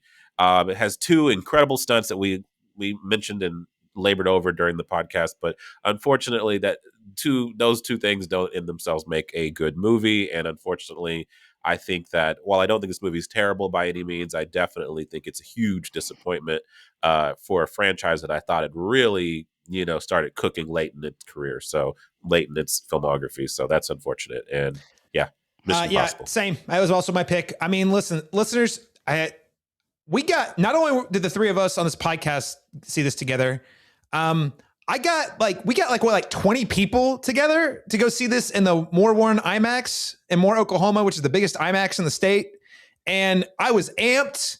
I was fired up. I was going to see the send off I've always dreamed of with my closest film friends.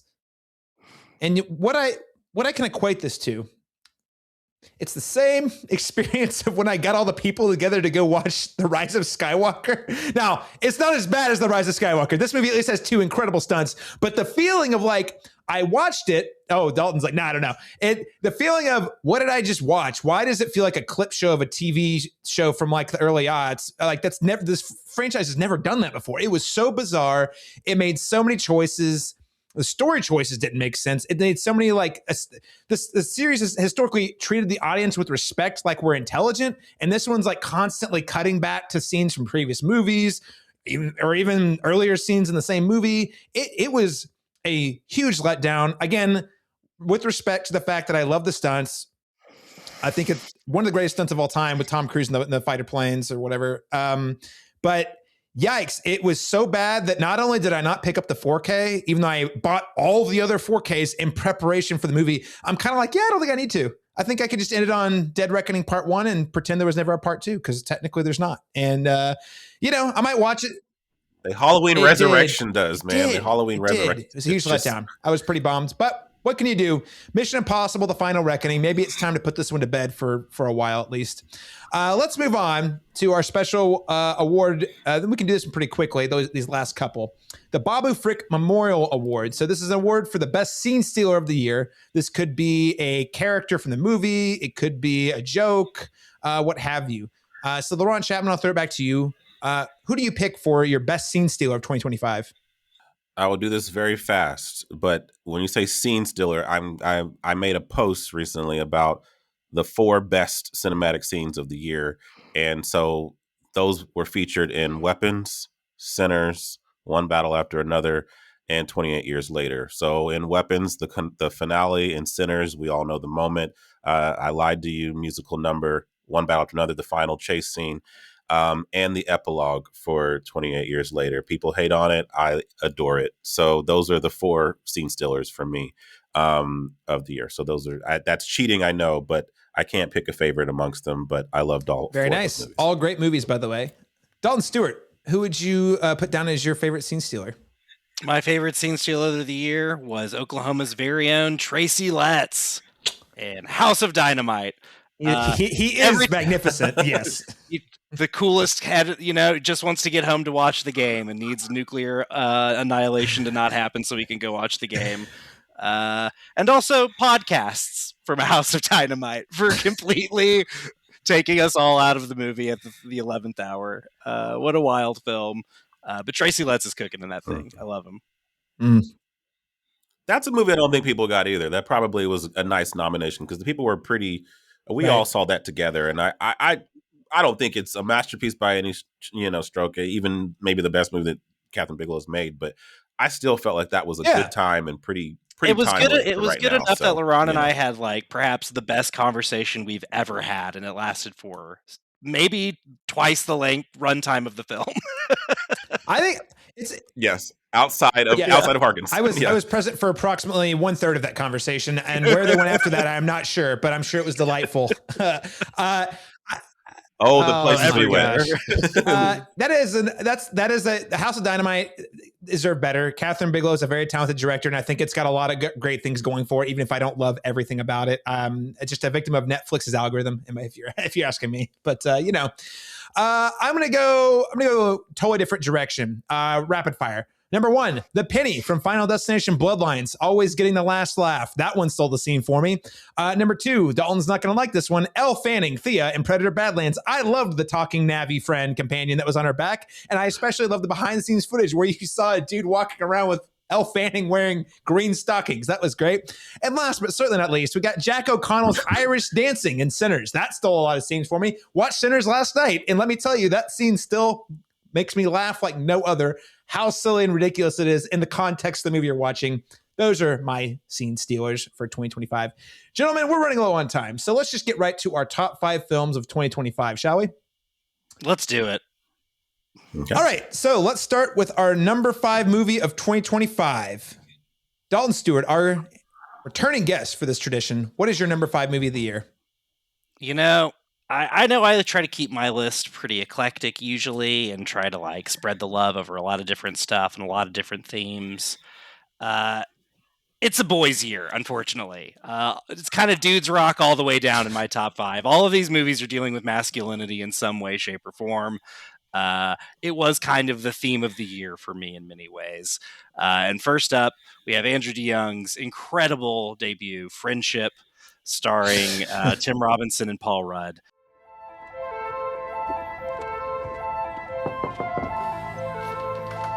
Hello?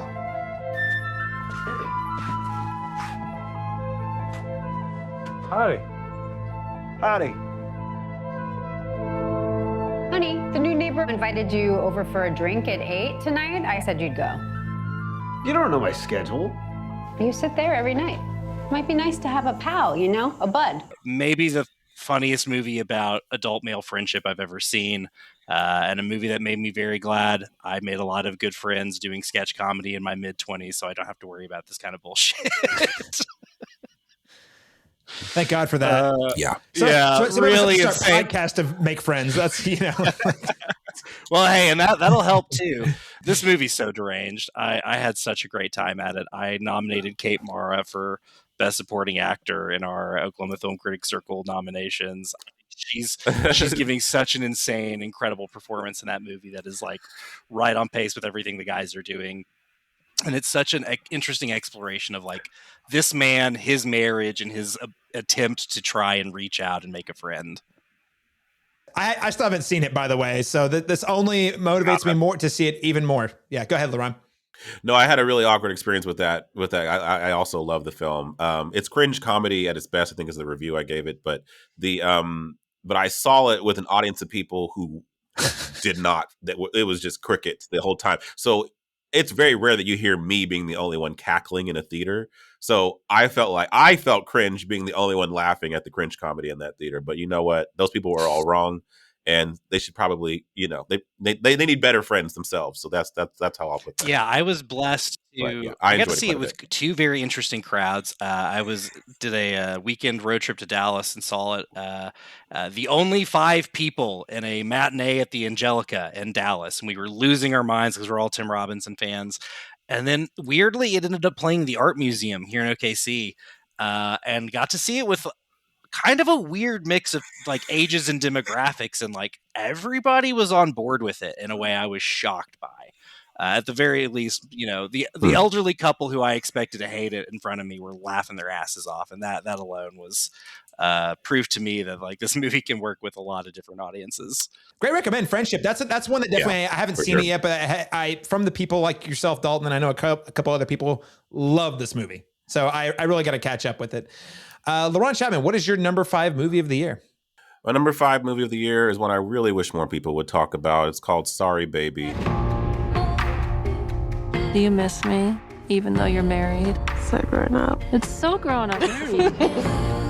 School was grad school was, I like it here, though. Are you sure? What are you up to this fine evening? I was wondering, do you have, like, stuff that makes a fire? Why do you need it? My friends and I were gonna make, like, hot dogs. Hot dog sounds good.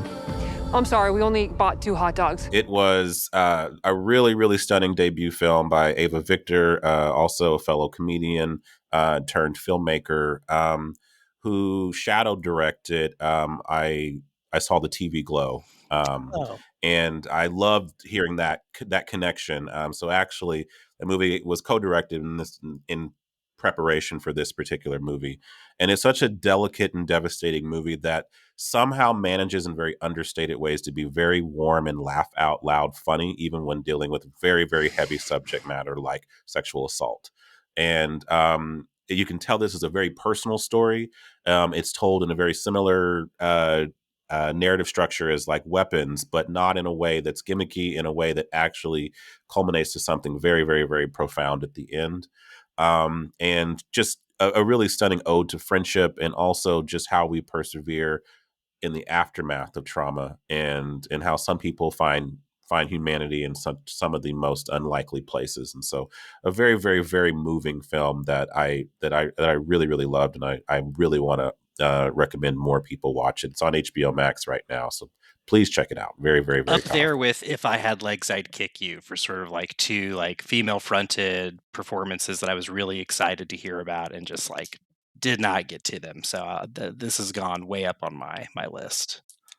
Well, firstly, no excuses, people. It's on HBO Max. Oh, wait, the 3 fingers pointing back at me, because once again, Laron made a very passionate recommendation to me that I want to watch that I failed to get through this year, and it will happen, Laron, and we will talk about it. But again, you've been preaching about preaching, shouting the mountaintops since you saw it, that this is one of the best movies of the year. So happy to hear it stuck it out to your top 5. My number 5 is a cheat.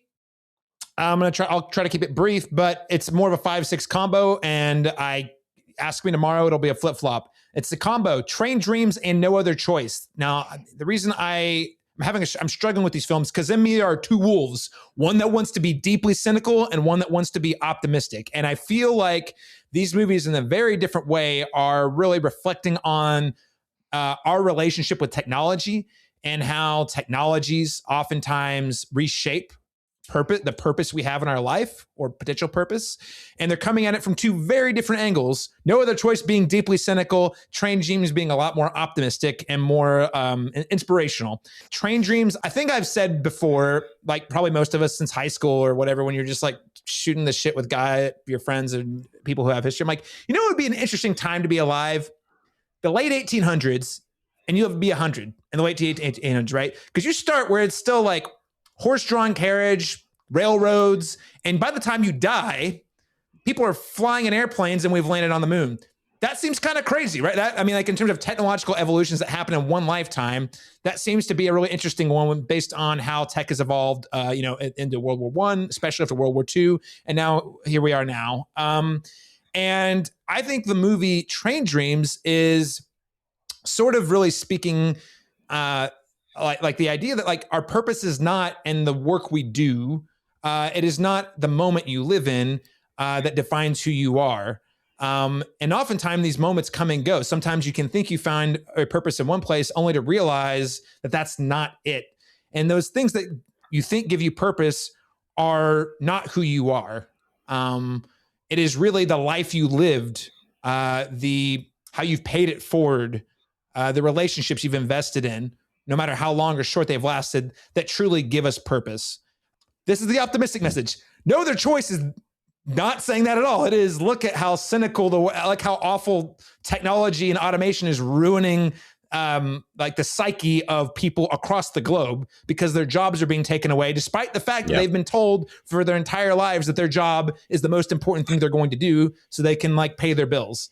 And anyway, tiebreaker, I feel like they're both exploring similar ideas from very different perspectives, and I couldn't pick just one, so I wanted to pair them together. With that said, let's move on to our number 4. Laron Chapman, what is your number 4 pick of 2025? This one's gotten a lot of coverage on this podcast, but Sentimental Value is my number 4 choice. Why didn't you want to do the role? But he wanted you to do it. I can't work with him.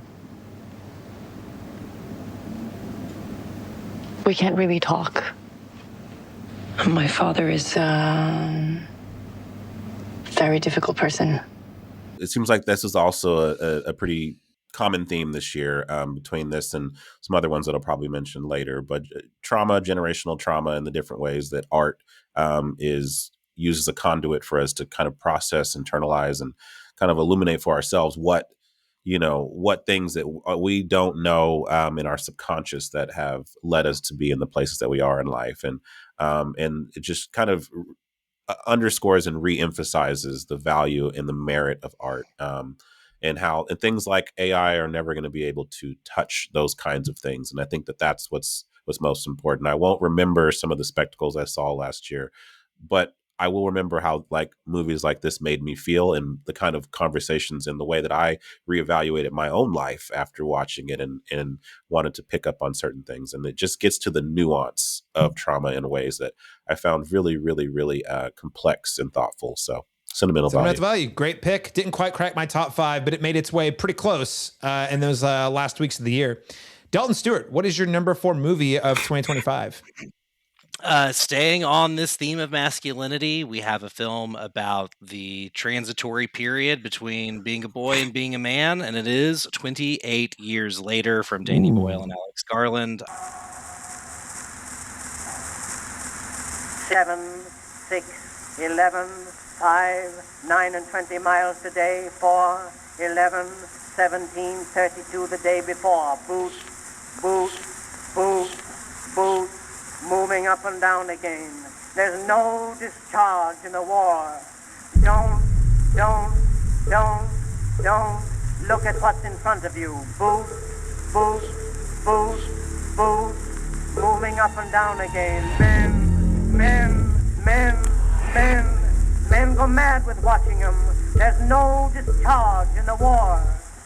I didn't get to Alex Garland's other screenplay this year. Really wasn't interested in that one, but was very, very interested in what was going on in 28 Years Later. I feel like these two filmmakers bring out the best in each other. Can't wait to see what Nia DaCosta does in just a few weeks' time with Bone Temple. That's going to be crazy. See what continues to evolve out of this interesting portrait of post-apocalyptic British culture. I think Boyle and Garland do such a good job of sort of examining their own cultural context and sort of zooming out, and especially the incredible Boots montage that to the Rudyard Kipling poem of the same name is such an incredible like thesis statement for the movie as young Spike sets off on his journey. And then again, the movie kind of reveals itself to have this interesting 2-act structure, and it becomes about dealing but with your relationships with both of your parents and the complications there. And, kind of up there, we'll see how this develops in the next film. But like, I feel like it is up there with some of the great like horror movies about how scary your dad can be. And that's not even really like one of the main things in the movie, but it is such like an interesting note that they play with very interestingly, and easily the best Aaron Taylor Johnson performance ever. I think he's extremely well used in this movie, and I'm a really big fan of really all the performance. I mean, Ray Fiennes coming in at the 11th hour with a great performance, and of course Jodie Comer, like I don't know, always kills it, and is great in this as sort of like an ethereal sort of idea of a dead mom. And like, obviously the movie doesn't give her as much to do as it should. And she really is being asked to kind of play the idea of a woman, but she brings so much depth and humanity to this mother losing her mind, and knowing that she's her hours and days are limited, and what she's going to be able to share with her son is waning by the day. So again, like, and I haven't even got to like all the great gore and the great thrills and the kind of weird sense of humor. That's just like the parental stuff I think is like really profound and well explored in this film. And that's not even mentioning just like, a guy gets his head ripped off. That's crazy. The zombie's got a huge hog. What's that about? Masculinity problem. It's a very right. It's a very humanist film, and especially, and that's a weird thing to say about a end of the world post-apocalyptic movie, because it's normally the opposite. It's normally about the nihilism of man, and this is really about getting back to that, that core that sustained us for all those years prior. And so, yeah, I was really surprised how moving of a movie it is for the type of movie. It's kind of beautiful the way, obviously, like, it says a bunch of scary stuff about how we kind of like isolate and militarize in times of fear, right? But I think you're right, Laron, that it also, in Ray Fiennes, we see like, no, maybe actually being freed from the structures of capitalism allows us to like listen to the better angels of our nature and sort of look at everybody's innate humanity. Put my skull at the top of the bone temple, baby. Yeah. Well, that's funny. You can put mine right next to it because my number 4 movie is also 28 years later. You guys have said so much of it. I just want to echo everything Dalton says is correct. I think the way that the movie is about parenthood on 2 different sides of 2 acts, nailed it. You can hear me actually talk about it, well, on this podcast, but also on Dalton's podcast, the Good Trash Genre Cast. I've talked about this movie a lot this year. I think the only thing I'd add, and Laron, you were sort of hinting at this, is not only are we getting a movie that's sort of a follow-up 28 days later, this is a movie, a follow-up to 28 days later from the people who made that movie. They made that movie when they were younger, scrappier filmmakers with no money, a lot of ambition and enthusiasm. What we see here is a follow-up to that film that shows a great deal of maturity in both talents. And again, it's not that they were inexperienced when they made 28 Days Later, but you're looking at a survivalist movie sort of about the rage virus and how it's consuming, in that case, the UK. And this is something I think there's a lot of parallels between that film and sort of these demons we've been battling also here in America. And you get to see after over 20 years, we get a follow-up that brings a certain degree of sensitivity and nuance and just better filmmaking that these guys, both of these guys, Garland and Boyle, have exhibited throughout their careers since. And I think it's absolutely stellar filmmaking. I think it looks stunning. I love the soundtrack, one of my tops of the year. And I think if I was just going to sum it up is, if we've been looking at the zombie genre as a survivalist text, at least in pop culture for at least 25 years, if not since the origin of, the George Romero Night of the Living Dead zombie film, this movie supposes, what if we should treat all life with sanctity? What if even the infected lives are lives that we should give credence to? And maybe it's not about survival. Maybe it's about coexisting with the sort of world that we live in and those that we see as other. And I think it's just a way more nuanced film than it has any right to be. And after we've kind of been through this boom and then bust of the zombie genre, it's great to see these guys come back, which is so much more perspective and bigger ideas, so much more than they even had in the original film. And I cannot wait to see where we go with the Bone Temple. All that said, let's move on to our number 3 movie of 2025. Dalton, Stuart, I'll throw it back to you. What is your number 3 movie of the year? Well, Caleb, you've already said a lot of cool and nice and interesting things about this movie, so I don't know that I'll belabor it too much, but, yet another banger from director Park. 나는 내 식구들 입에 밥을 넣어주기 위해 무슨 짓이든 한다.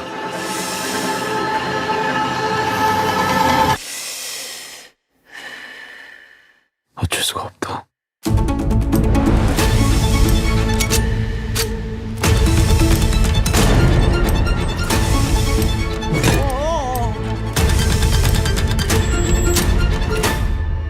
특별한 일 없으셨습니까? 그 두 분이 사라지셨어요.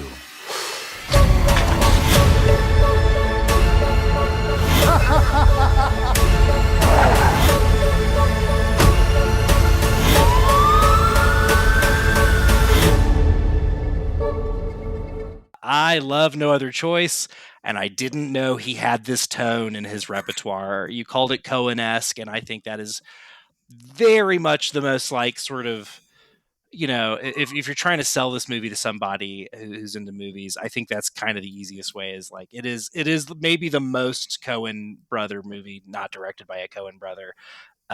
Which, and again, like still feels very much like a Park Chan-wook movie in terms of like incredible like camera work and editing, just really coming together to put you in a place and time.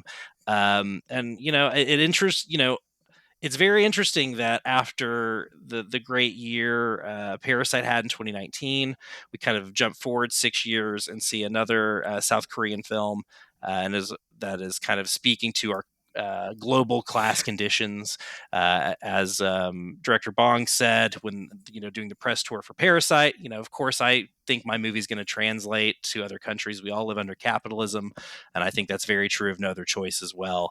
A movie that instead of being an eat the rich movie is about how sort of the bourgeoisie eat themselves and don't acknowledge that their own relation to more working class people, and don't really get concerned with their creature comforts and their status symbols, and sort of forget that they're subject to the same tyrants as everybody else. So yeah, a really interesting look at sort of like middle class malaise in the 21st century. And yeah, Lee Byung-hun giving my performance of the year. I think he's incredible in this thing. And Park Chan-wook makes every director who's doesn't know how to like make phones and emails interesting, like absolutely showing everybody up by making this like 2 films in a row now.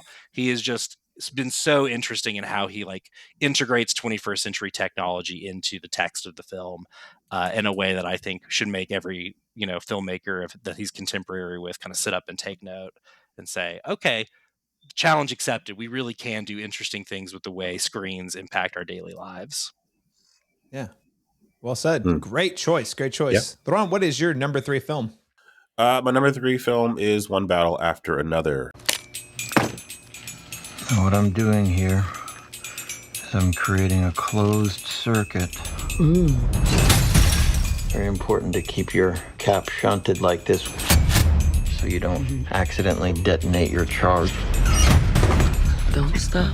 I want you to create a show. This is an announcement, a revolution. The message is clear. I'll be seeing you very soon. Not if I see you first. I think this is easily the best edited and well-paced movie of the year, turning a 2-hour and 42-minute movie into a very breathless race against time thriller. And also a film, a father-daughter story that's, in a very unconventional way. And then it adds a lot of political commentary with an A-plus ensemble that I think are all kind of at the peak of their powers. I agree with Dalton. It needed a lot more Regina Hall. But I also think this is easily one of PTA's most rewatchable movies to date. I don't know if it's his best film. I do think it is, but it's something I will put on for the pure enjoyment that I get watching it, without it feeling heavy, although it is dealing with some heavy things with a lighter touch, if you will. One Battle After Another. Truly a masterwork by a master filmmaker. We don't get too many of those, but I don't know. I'll come back to that because my number 3 film is Wake Up Dead Man. Everyone thinks I did it. I didn't do it. This goes way beyond normal police work. This is something even I have not experienced. A perfectly impossible crime. This case is solvable, right? I'm incapable of not solving a crime. So you'll see. It's fun. Now, listen, I know. Oh, look, Caleb loves a Rian Johnson movie. Ooh, surprise. Okay, this one even more so, though. Okay, I love this director. I love his sensibilities. He and I not that we know each other personally, but just the way he talked, the subjects that are of interest to him tend to also be an interest to me. And in this case, he's done 2 of these sort of eat the rich movies, the original Knives Out. And of course, I think that was a previous one. Oh, Glass Onion. And both of them, Glass Onion. And I like both of those a lot. I like the first one quite a lot. Glass Onion, I've cooled on a little bit, but it is still a great time, sort of like speaking to the emotional frustration of tech billionaires that I think a lot of folks on the planet Earth have been feeling. This one, though, gets a lot more personal. As a person who also grew up in the home of a pastor who is no longer attending a church. This is a film that speaks directly to the spiritual, ethical, philosophical tightrope or negotiation I'm constantly having myself in terms of like my worldview on a pretty much daily basis. And he's able to tell the story about, sort of the state of the church. In the context of the film, it's a Catholic church, but I think it also expanded to Christians in America, whether that's Catholic, Protestant, evangelical, what have you. And he's honing in on a lot of things that are very topical right now. The cult of personality being a big one. There's the faith, there's the religious institution, and there's the call to serve others, that's scriptural. Then there's also this other power, which is the community, the cult of personality that oftentimes forms around community, weaponizing scripture for personal gains, things that are very, very much in the discourse today. And he's able to explore all of these topics in an incredibly nuanced way that feels very empathetic to all of its characters. Benoit Blanc won't say he's atheist, but he's pretty much saying, I think this is all hogwash. And yet, even he learns to empathize with the calling you see from Josh O'Connor's character in the film. So there's an impressive amount of nuance in terms of exploring these ideas in a way that is not preachy, despite it actually having literal preaching in it. And he does all of it within the framework of a whodunit. So I could wax on about this movie all day. I think it's the best one of the Knives Out films to date. I hear it's catching on. If you haven't seen it already, please make time for it, because it is definitely, despite it being about a lot of serious and important topics, I think is actually still a lot of fun to watch too. With that said, let's move on to our number 2 picks for 2025. We're coming in for the home stretch. Laron Chapman, what is your number 2 film of 2025? Okay, my number 2 film is also on my t-shirt. It is Chloe Zhao's Hamnet.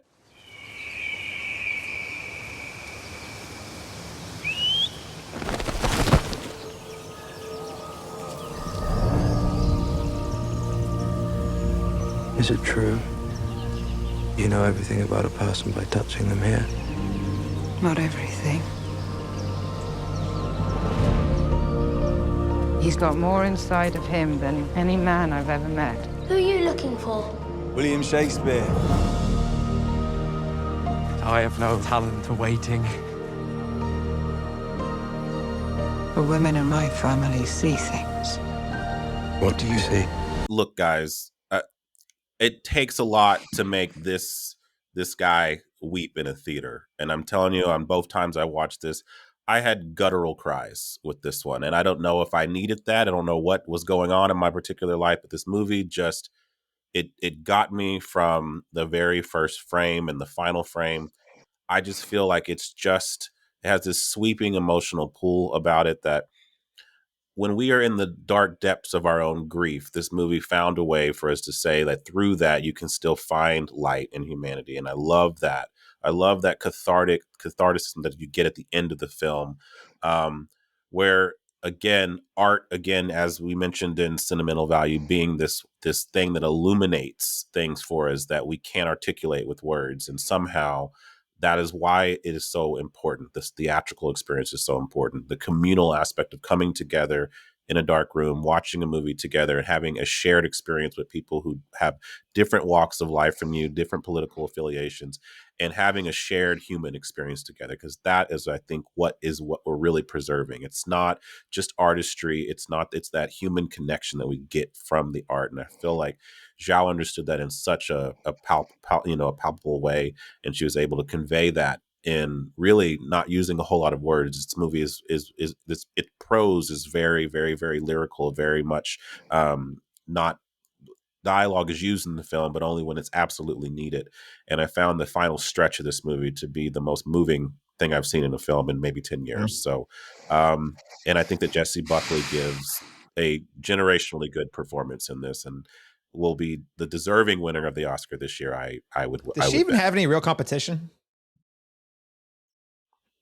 I don't think so this year. I mean, I have general 5 that I can anticipate would have a fighting chance, but in terms of getting a nomination, but winning, no, I think she's front and center. Well said. Hamnet, a movie that, if you are a lover of the theatrical experience, theater, or even, dare I say it, religious experiences, check it out. You might like it, or you might be like me and walk away feeling like, man, I see you, don't feel you. Dalton, Stuart, what is your number 2 film of 2025? I mean, was there a better time at the movies this year than Ryan Coogler's Sinners? I ask you. There are legends of people with the gift of making music so true.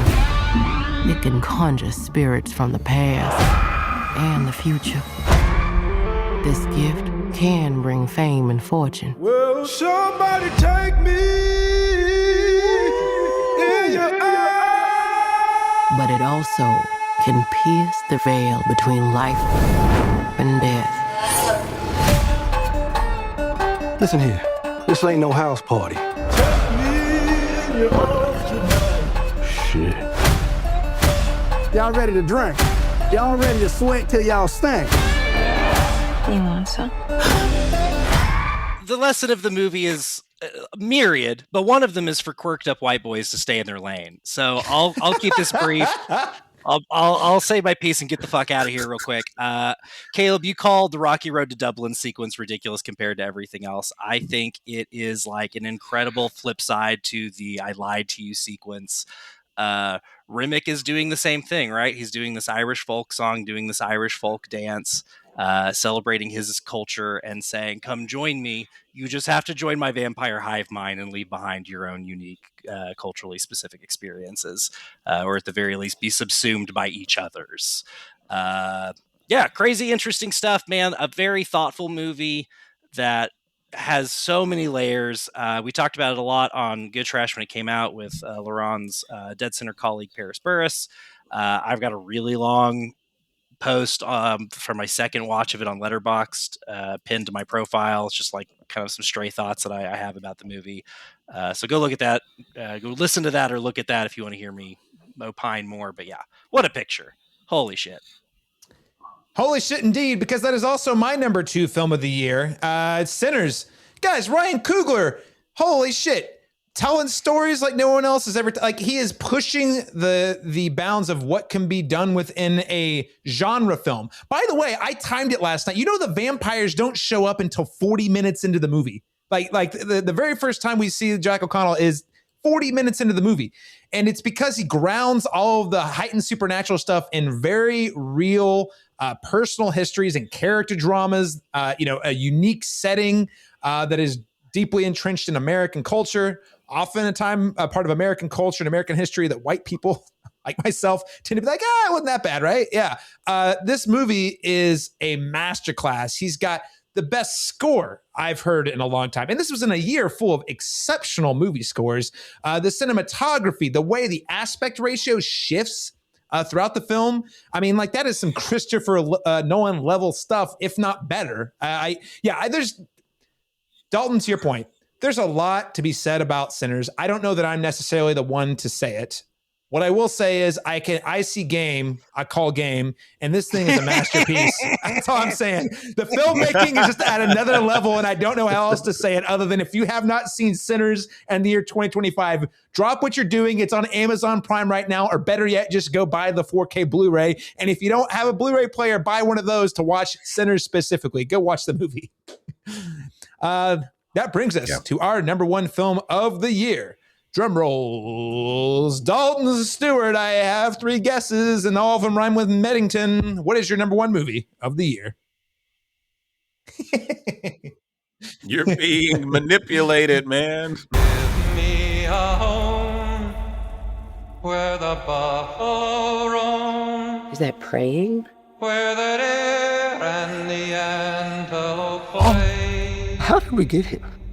And even worse, is it worth it? Where seldom At the cost of being at war with your neighbors? a discouraging word. That's why I'm running for mayor. And the skies are not Mayor of Eddington. Thank you, super duper very much. I used to think that you were some big deal. But I am a much better human being than you. Who are you talking to? There's nobody here. Open your mind. In the already mentioned documentary WTO 99 from 2025, there is footage of the dead Kennedys playing at the World Trade Organization protests, and their frontman Jello Biafra says very wisely, I think, in the history of this country, it's never been about left versus right. It's always been about top versus bottom. And that is what Eddington is about. I've heard a lot of slander on this film today, so I'm gonna do my best to say my piece and encourage you to watch this very challenging film that will leave you with no positive answers other than maybe we should be blowing up data centers. Because it doesn't really offer any other clean outs. It's a very sad film. It's a very funny film. I heard it mentioned that there's no perspective on this film. I think the argument I would make is that it has no one perspective because it's trying to see everybody's perspective. I think the audience surrogate is one of the most wormy people in the film, or at the very least, not the audience surrogate, rather the author insert, we should say. Although if you share demographic details with the director like I do, then maybe it's one of your insert characters as well. I am so fascinated by everybody in the fictional town of Eddington's interiority and who they are, and I think it is a really well done film. And, it's along with No Other Choice, I think one of the more Coen esque, or the thing to most accurately sort of capture the tone of the Coens while bringing a different point of view. I think it's very much in that coaching tree in an interesting way. And I think, Astor's getting the same thing that early Coen brothers work got, the same criticism they got, which is like, this doesn't care about these people. All of these people are a butt of the joke. I would disagree. I think Eddington takes all these characters very fucking seriously because these are all very real people. I guarantee you at least 3 of the characters in this movie, if you take my meaning. I'm really just a movie that never stopped appreciating for me. A movie that went from 3.5 stars to 5 stars for me over the course of the year, and I've only seen it once. I think you mentioned it's a very genre savvy sort of neo-Western, Caleb. I think that's a very accurate observation in terms of like being a Western that plays with like the tropes of Westerns and plays with the inherent racial politics of the American Western and brings those into very stark relief in interesting ways. Yeah, man, it's wild. And there's not really anything else like it. And as you said, it could have only been made in 2025, Caleb.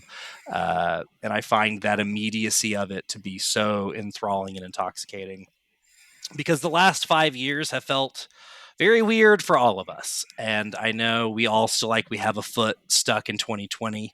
And I think that's why 2025 was the perfect movie or perfect year for this movie to come out, because we are just far enough removed to be thinking on it and still close enough to it that we are feeling the repercussions of it.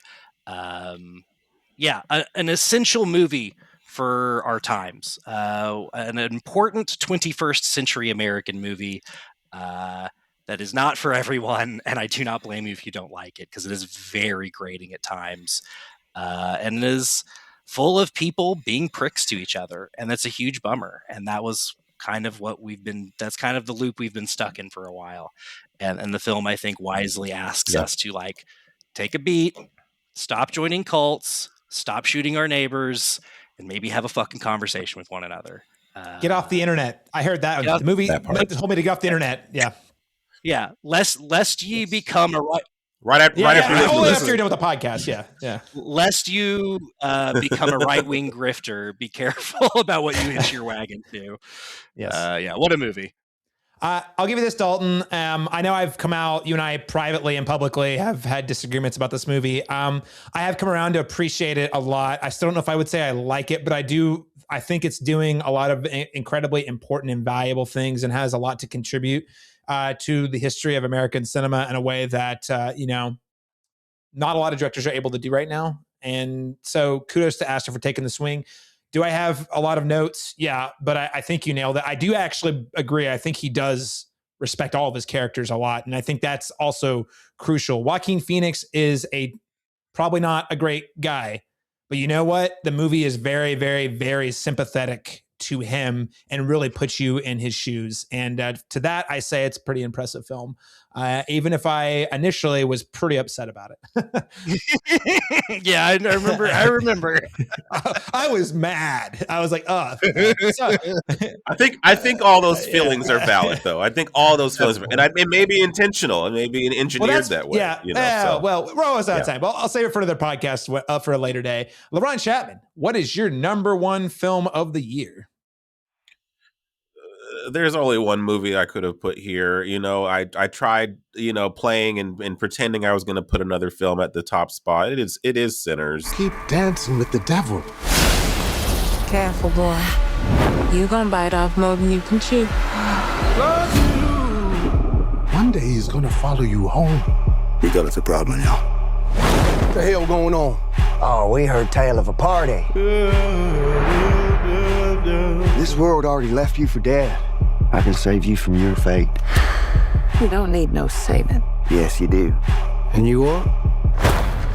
I am. Your way out. I saw this movie thrice in theaters, and also watched it once at home. It's part Western, it's part horror, it's part musical. I mean, it's part blaxploitation film. I think it's visually and sonically the most thrilling movie to come out this year. And it has the single best scene of the year. And it's a scene that when we saw it in the theater, I will never forget it. I had a moment where I felt like I left my body and I was in a different realm, and I was actually experiencing what they were experiencing, but with ancestors that I've only read about, you know what I mean? In that sense. And I felt so connected to it. And I think it, in many ways, similar to Hamnet, similar to Sentimental Value, also having a commentary about the transcendent power of art and how it connects us to all the different threads of our humanity throughout time and across time. And I think that, and it does all this in the context of a genre movie, and with a predominantly all Black cast. And I'm just living for this kind of movie being loved across race, across generations. And I really think that we're looking at an instant classic, and I feel like this is a movie we'll be talking about for many, many years, referencing in the same way we do Get Out or films of that nature, that I just think are really, really, really a great moment for cinema. Got to shout out dual Michael B. Jordan performances, man. I watched it again last night, and it still just slaps. He's so good. Yeah, Sinners, instant classic would be selling it short. It is a bona fide American classic. It's a banger. Go out and see it now. Laron, I'm so happy that you loved it. The sequence you're talking about is an all-timer. I'll go to my grave thinking about that moment when I saw it. It's good stuff. Well, I'll keep it short because we could do a whole podcast about the conversation between Eddington and my number one pick, one battle after another. We are here to award Stephen Lockjaw with the Medal of Honor. You have to understand, Willa. Me and Mom used to run around and do some real bad shit. They got hurt. Now they're coming after us. I'm sorry. I didn't ask for this. That's just how the cards were rolled out for me. It's not cards. You don't roll cards. It's dice. Dad, what is wrong with you? You're right. Let's go. What I will tell you is I feel like this is a movie about the crises that I have been facing throughout my lifetime as a millennial, at least since post 9/11.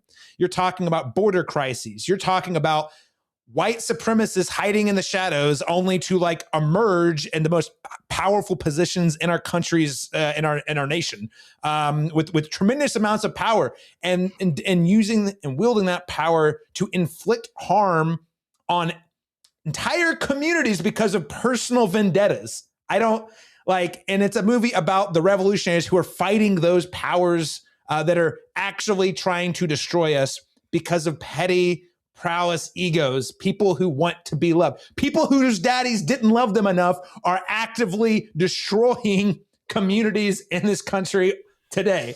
And so anyway, long way of saying, not only is it about it feels like a snapshot of the last 30 years in a way that feels very real to me, but I also think that the movie is more optimistic than Eddington, and that it is, and it's a little cliche, it is, hey, all of us can do is work together to overturn these evils that seem unstoppable. And we might not get there. We might not get there in our lifetime. And that is a very depressing thing to come to terms with, that you can fight a battle your whole life only to realize that you did not receive a full victory. What is important is that you're able to pass down those values, whatever those look like, to the next generation to continue for the cause. Because otherwise, we're all going to get steamrolled. Our children are going to live in an objectively worse world than we live in if we do not continue pressing and fighting. So for me, it feels like a rallying call. I also think outside of the ideas and message, this is top shelf filmmaking from Paul Thomas Anderson, a man who has already made a myriad of American classics that can only be made about America, makes another movie about this moment. He's done There Will Be Blood. He's done The Master, and now he's back at it again, and he's exploring things that I think are uniquely American and speak to our history, the current moment, and how our unwillingness to confront the evils that are lying beneath the surface or in the shadows are actively destroying everything we thought we loved about the world we lived in. So, and also, it's got the coolest car chase I've ever seen in my life. There is a scene in the end of the movie, if you haven't seen it, when I'm watching it, this happens so rarely anymore. When you're watching a sequence where you're like, I've never seen this before. Never. And we've all on this podcast seen thousands of movies at this point. It's very rare when you see a car chase of all things that you're like, this has never been done before. I won't spoil it, but needless to say, it is definitely one of the most exciting cinematic sequences, right up there with the one Laron was talking about in Sinners of the 2020s, hands down. And not to mention, it has a hell of an ending that I also didn't see coming. So, yeah, check it out. My top movie of the year, One Battle After Another. It is now streaming on HBO Max as well. We are out of time. You're right. Oh, I would love to talk to you more about that movie because we didn't get to talk to each other about it a ton. Yeah, if your social circle's not talking about a few small beers, then I can't help you. Man. That's right. I liked and loved the film, but yeah, some of the most impressive stuff of the year, no doubt. Yeah, absolutely. Well, gentlemen, just to wrap us up, because we're out of time, real quick, maybe we could do for our audience, just count down also our top 10, starting from 10 all the way to 1. And that'll close out the show for us. Dalton, Stuart, what are your top 10 films of the year, starting at number 10? My number 10 is the documentary WTO 99. My number 9, is Akiva Schaffer's The Naked Gun. My number 8 is The Martin Supremacy. That's right, Marty Supreme at number 8. This is what you want. This is what you get. My number 7 is Spike Lee's Highest to Lowest.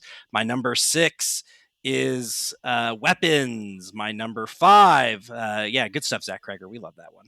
My number 5 is Friendship by Andrew DeYoung. My number 4 is Danny Boyle's 28 Years Later. My number 3 is Park Chan-wook's No Other Choice. My number 2 is Ryan Coogler's Sinners. And last but not least, we have Ari Aster's Eddington landing at my number 1 spot. All right. Excellent round of films. Laron Chapman, what are your top 10 films of the year? Okay, my number 10 is Weapons. My number 9 is Begonia. My number 8 is 28 Years Later. My number 7, highly underseen movie. Both of you need to see it if you haven't already. Surat. Watch it. It's art house Mad Max in the desert rave, EDM music. Fantastic movie. God, I wish more people watched it. Number 6, Marty Supreme. Number 5, Sorry Baby. Number 4, Sentimental Value. Number 3, One Battle After Another. Number 2, Hamnet. And coming in at number 1, Ryan Coogler's magnum opus at this point, Sinners. Excellent lineup. My top 10 films of the year. Number 10, Marty Supreme. Snuck it in, Marty. Yeah, that timely release got to me. So my number 10, Marty Supreme. Number 9 is Superman. Thank God we finally got a good Superman movie. I can die happy now. Number 8, Weapons. Thanks, Zach Kreger. That was a ride. Number 7, Sentimental Value. A tie for 5th place is Train Dreams and No Other Choice. Then we have number 4, which is 28 Years Later. My number 3 is Wake Up Dead Man. My number 2 is Sinners. And my number 1 film of the year is One Battle After Another. Ladies and gentlemen, that is it for our top 5 and top 10 films of the year 2025. The industry might be in a state of uncertainty and financial woes, but I will tell you what, holy shit, we got some great movies this last year. And I hope we can keep that momentum going in 2026. Dalton, Stuart, thanks so much for joining, man. It's been a pleasure. Where can people follow you in your work online? Yeah, if you want to find me online, I'm at Dollywood Squares on Instagram, and I've got the links to all the crap I do on there. And I'm Dollywood Squares on Letterboxd too. You just got to drop the vowels to find me. But yeah, I'm all over the internet at that handle. All right. Check them out. Good Trash Genrecast. Always a great time. And of course, Oklahoma Film Exchange. If you live in the OKC area, be on the lookout. You guys have some killer programming over there. Laron Chapman, where can people find you?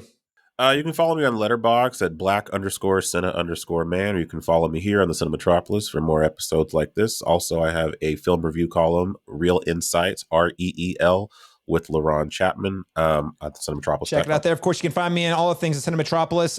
My social media handles is C Masters Talk. That's letter C Masters Talk on all the social media platforms.